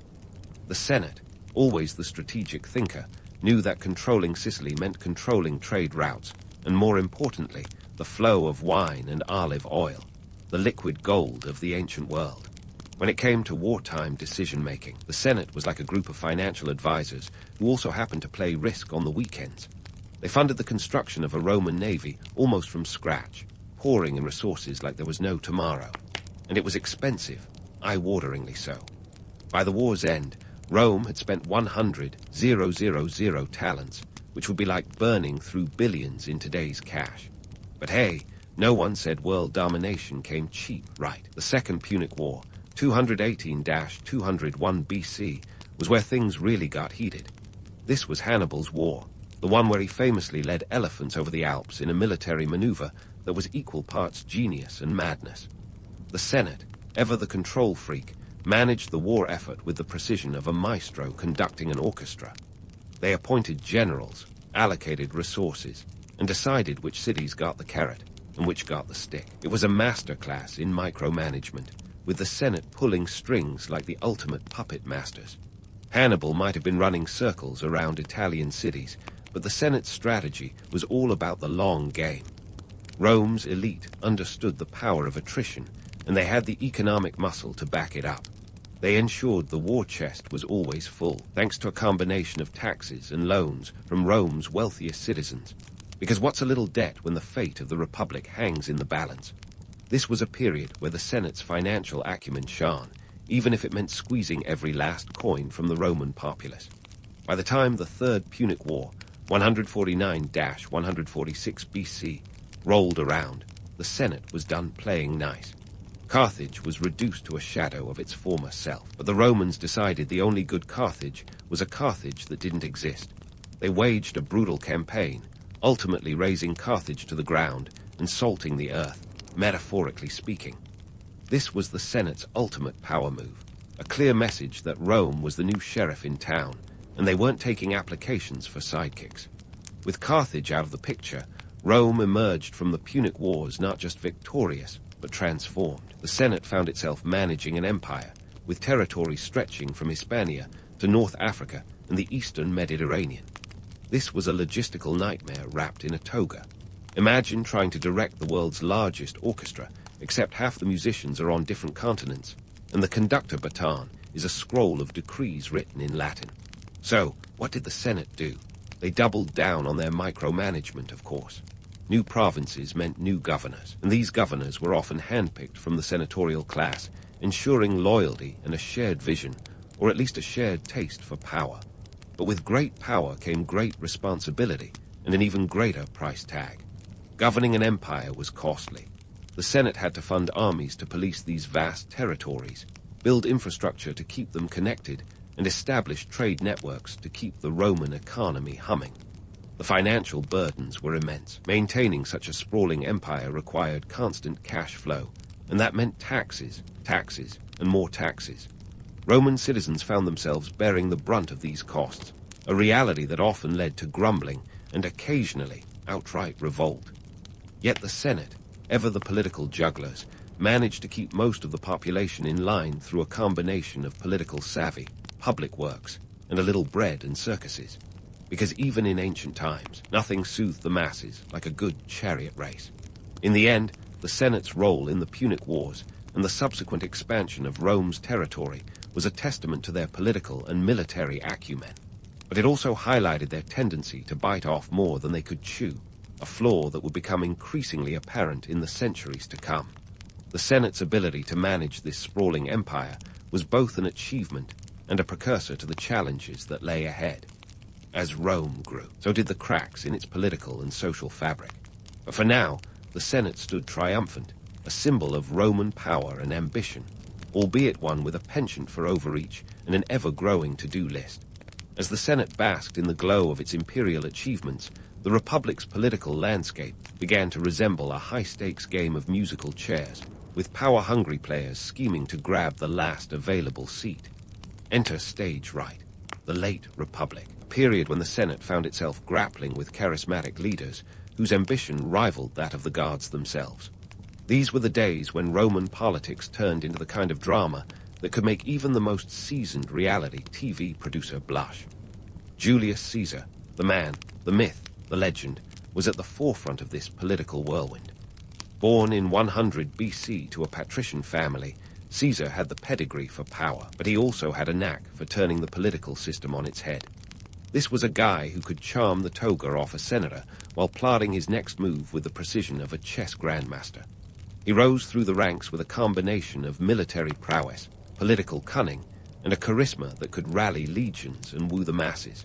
By 59 BC, Caesar was a consul, and Rome was his chessboard. But here's the kicker. The Senate wasn't exactly thrilled with Caesar's meteoric rise. You see, they preferred their leaders predictable, pliable, and not prone to rearranging the political furniture. Caesar, with his flair for the dramatic and a following that bordered on fanatical, represented a threat to the status quo. He was the wild card in a deck of carefully stacked cards, and the Senate was scrambling to keep him in check. The political alliances of the time were as tangled as a bowl of spaghetti. Caesar, recognizing the power of teamwork, or perhaps the power of not having daggers pointed at your back, formed the first triumvirate in 60 BC with Pompey the Great and Crassus, the Roman equivalent of a billionaire sugar daddy. This unofficial alliance was Rome's version of a power trio, each member bringing something to the table. Caesar with his ambition, Pompey with his military clout, and Crassus with his deep pockets. But like all good soap operas, alliances in Rome were as stable as a house of cards during an earthquake. Crassus met his end in 53 BC during a disastrous campaign in Parthia, leaving Caesar and Pompey to play a dangerous game of who's the real boss. The Senate, ever the meddling backstage crew, saw an opportunity to sow discord, backing Pompey as their golden boy while keeping a wary eye on Caesar. Yet, Caesar wasn't one to back down from a fight or a river crossing. In 49 BC, he made his legendary decision to cross the Rubicon, a move that was both literal and metaphorical. This act of defiance was a declaration of war against the Senate and Pompey, who by now were practically waving their arms and shouting, "Et tu, Caesar." The phrase, crossing the Rubicon, has since become shorthand for passing the point of no return, a testament to Caesar's flair for dramatic gestures with long-lasting consequences. The ensuing civil war was a bloody affair, with Caesar emerging victorious at the Battle of Pharsalus in 48 BC. Pompey fled to Egypt, where he met an untimely end courtesy of a local welcoming committee with daggers instead of gift baskets. Caesar, meanwhile, was left to pick up the pieces of a fractured republic. As Caesar consolidated power, the Senate found itself increasingly sidelined. This once mighty institution, which had steered Rome through wars and triumphs, now resembled a group of aging rock stars, struggling to stay relevant in a world that had moved on. Caesar, ever the showman, was appointed dictator for life in 44 BC, a title that sent shivers down the spine of every senator with a memory of Tarquin the Proud. But absolute power comes with its own set of hazards. The Senate, now reduced to a shadow of its former self, was not about to let Caesar rewrite the rulebook without a fight. Enter Brutus and Cassius, the poster boys for political betrayal. Their conspiracy against Caesar was the stuff of legends, a plot hatched in the smoky back rooms of Roman villas where whispers of liberation mingled with the scent of ambition and fear. On the Ides of March, 44 BC, Caesar was assassinated in what can only be described as the ultimate case of workplace drama. Stabbed 23 times by a group of senators, including Brutus, his alleged protege, the death of Caesar was a turning point in Roman history. It was the moment when the Senate, in a desperate bid to reclaim relevance, resorted to the age-old tactic of, if you can't join them, eliminate them. Yet, despite the bloodshed, the assassination did little to restore the Senate's former glory. Instead, it plunged Rome into further chaos, leading to another civil war and the rise of Caesar's heir, Octavian, better known as Augustus. The Senate's attempt to regain control had backfired spectacularly, leaving them with blood on their hands and little to show for it. This period of Roman history was a tale of ambition run amok, where the line between hero and villain blurred with each passing day. The Senate, once the backbone of the Republic, found itself at a crossroads, grappling with the consequences of its own actions. As Rome transitioned from republic to empire, the Senate's role continued to evolve, but its golden days were decidedly behind it. The late Republic was a time when political alliances were as fleeting as a Roman summer, and trust was a currency more valuable than gold. It was an era marked by betrayal, ambition, and power struggles that would shape the course of history. While the Senate may have lost its grip on absolute power, its influence lingered, a reminder of the complex dance between authority and ambition that defined ancient Rome. But hold that thought, because the drama's far from over. The curtain may have fallen on Caesar, but the stage is set for the rise of an empire, with the Senate still clinging to its last threads of influence. As the dust settled from Caesar's bloody exit, Rome stood at a crossroads, teetering between the echoes of its republican past and the shadow of an imperial future. Enter Augustus, the artist formerly known as Octavian, a savvy political operator with a knack for turning chaos into opportunity. If Caesar was the hurricane, Augustus was the calm after the storm, ready to rebuild Rome's political landscape with himself at the center. First things first, Augustus knew that to cement his power, he had to play nice with the Senate, or at least pretend to. Imagine a master magician who dazzles the crowd with one hand while the other quietly pockets the coin. Augustus's trick was to maintain the illusion of the Republic while centralizing power like a kid with a monopoly board and a penchant for cheating. He understood that Romans, especially the old guard, loved their traditions as much as they loved their wine. So, Augustus kept the Senate around as a ceremonial relic, a nod to nostalgia, while he quietly pulled the strings. Augustus was a public relations genius, the kind of guy who could sell sand in the Sahara. His propaganda coup de grace was the res gesti, a self-penned obituary of sorts, cataloging his achievements like a Roman LinkedIn profile on steroids. He knew that the key to maintaining power was to appear as though he was sharing it, even when it was as genuine as a 3 denarii coin. In 27 BC, Augustus restored the Republic, a move that was about as genuine as a politician's promise, but it worked like a charm. The Senate, with a sigh of relief, granted him unprecedented powers, effectively making him the first emperor while letting them play pretend rulers. The Senate, once the powerhouse of Roman politics, was now relegated to the role of Augustus's advisory board. Think more yes-men than power brokers. Augustus cleverly distributed just enough power to keep the facade intact, allowing senators to govern provinces and manage day-to-day affairs, all while reserving the real decision-making for himself. The Senate's meetings became more of a formality, like a board meeting, where the CEO had already made all the big decisions on the golf course. Augustus's empire building was not just about political maneuvering. It was also about economic muscle. The economy was the lifeblood of his reign, and he knew how to keep it pumping. He stabilized the currency, introduced new taxes, and reformed the tax code, because nothing says "I'm in charge" like controlling the purse strings. He established a professional standing army, with soldiers who were more than happy to swap loyalty for a steady paycheck and a plot of land upon retirement. The cost of maintaining this military machine was staggering. Think billions in today's dollars.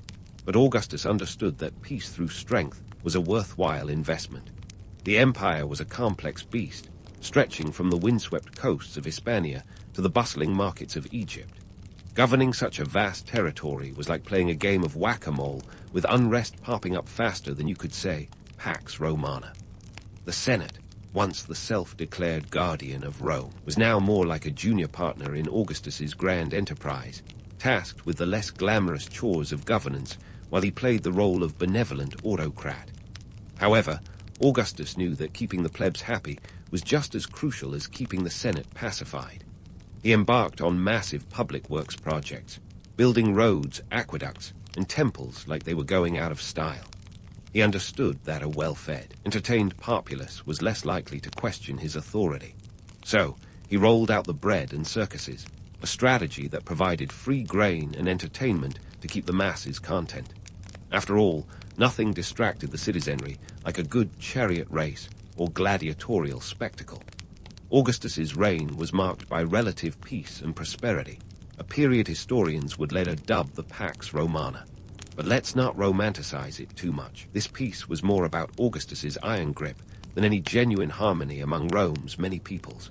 And while the Senate remained a fixture in this new political landscape, its role was more akin to a museum piece, a reminder of what once was, rather than what might be. In essence, Augustus turned the Senate into a political dinosaur, a relic from a bygone era of republican ideals. Yet, the illusion of shared power was crucial to maintaining stability. The Senate, with its grand debates and lofty speeches, was now more about ceremony than substance. It was a clever balancing act, a way to appease the traditionalists while ensuring that Augustus remained the unchallenged ruler of Rome. Augustus's transformation of Rome from republic to empire was a masterclass in political theater. He understood that power was not just about control, but about perception. By keeping the Senate around, Augustus ensured that the Republic lived on in name, even as he quietly centralized authority. It was an act worthy of the finest Roman playwrights, a drama with Augustus as the star and the Senate as a supporting cast, forever playing the role of the noble institution in a performance rooted more in myth than reality. As Rome embraced its imperial destiny, the Senate's role continued to dwindle, its influence fading like the final notes of a once mighty symphony. Yet, the Senate remained a symbol of Rome's storied past, a testament to the enduring allure of tradition in a world irrevocably changed by Augustus's shrewd maneuvers. The curtain hadn't dropped on the Senate just yet, but its golden age was a distant memory, overshadowed by the rising sun of an empire that would endure for centuries. But don't put down your popcorn just yet.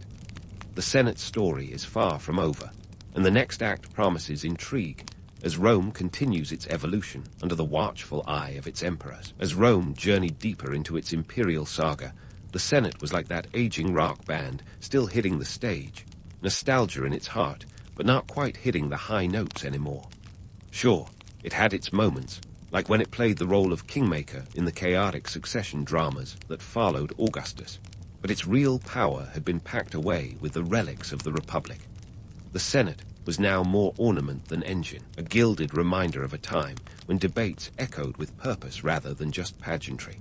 Despite its diminished role, the Senate managed to hang on, partly because Rome had a thing for tradition. In the minds of Romans, the Senate was like the wise old grandfather, maybe not running the family business anymore, but still offering sage advice from his rocking chair. It's worth noting that the Senate could still wield significant influence, particularly when an emperor needed legitimacy or someone to blame when things went south. They were the political equivalent of a trusty scapegoat, always ready to take the fall with a stoic nod. As the empire sprawled across 3 continents, the Senate found itself more of a ceremonial rubber stamp than a legislative powerhouse. Emperors like Tiberius and Caligula treated the Senate with varying degrees of disdain, sometimes using it as a punching bag, other times as a convenient ally. In a city where power was the ultimate currency, the Senate had become the emperor's plaything, trotted out for special occasions like a well-loved but slightly shabby heirloom. Yet, for all its flaws and foibles, the Senate's legacy wasn't entirely lost to the sands of time. Fast forward a couple of thousand years, and you'll find its fingerprints all over modern political systems. The very idea of a Senate, a body of wise, or at least experienced, individuals who debate and decide the fate of the state, has been adopted and adapted by countless governments. The U.S. Senate, for instance, took inspiration from Rome, though thankfully without the togas and gladiatorial games. In this way, the Roman Senate lives on, a political ancestor whose DNA can be found in legislative chambers from Washington, D.C. to Canberra. So, what can we learn from the Senate's epic tale? For starters, power is a slippery beast that doesn't play well with complacency. The Senate's downfall was a slow burn, a series of small compromises and lost battles against ambition that eventually left it a shadow of its former self. It's a timeless reminder that even the mightiest institutions can crumble if they fail to adapt to changing tides. The Senate's legacy is a cautionary tale about the dangers of clinging to power without evolving, a narrative as relevant today as it was in antiquity. And then there's the eternal tug-of-war between democratic ideals and authoritarian temptations. The Senate was born out of a desire to curb tyranny, yet it became a victim of its own contradictions. In its quest to maintain control, it paved the way for the very thing it feared, the rise of the emperors. Through this, we see a universal truth about human nature, the constant balancing act between freedom and order, debate and decree, the many and the few. In the grand tapestry of history, the Senate is a vibrant thread of ambition, power, and the weight of legacy. It's a story of high drama and political intrigue, where the stakes were nothing less than the fate of the world's greatest empire. The Senate's journey from the beating heart of the Republic to the ceremonial relic of the Empire serves as a poignant reminder of the complexities of governance and the ever-present dance between past and future. So, as you drift off to sleep tonight, ponder this.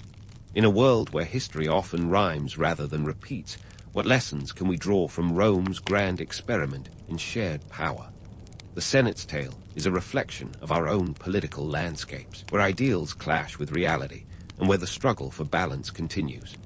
In the end, the Roman Senate may have faded from the spotlight, but its echoes endure, a testament to the enduring human quest for governance that is both fair and lasting. And with that, our time in ancient Rome draws to a close, leaving us with the timeless wisdom that even in the grand stage of history, the show always goes on.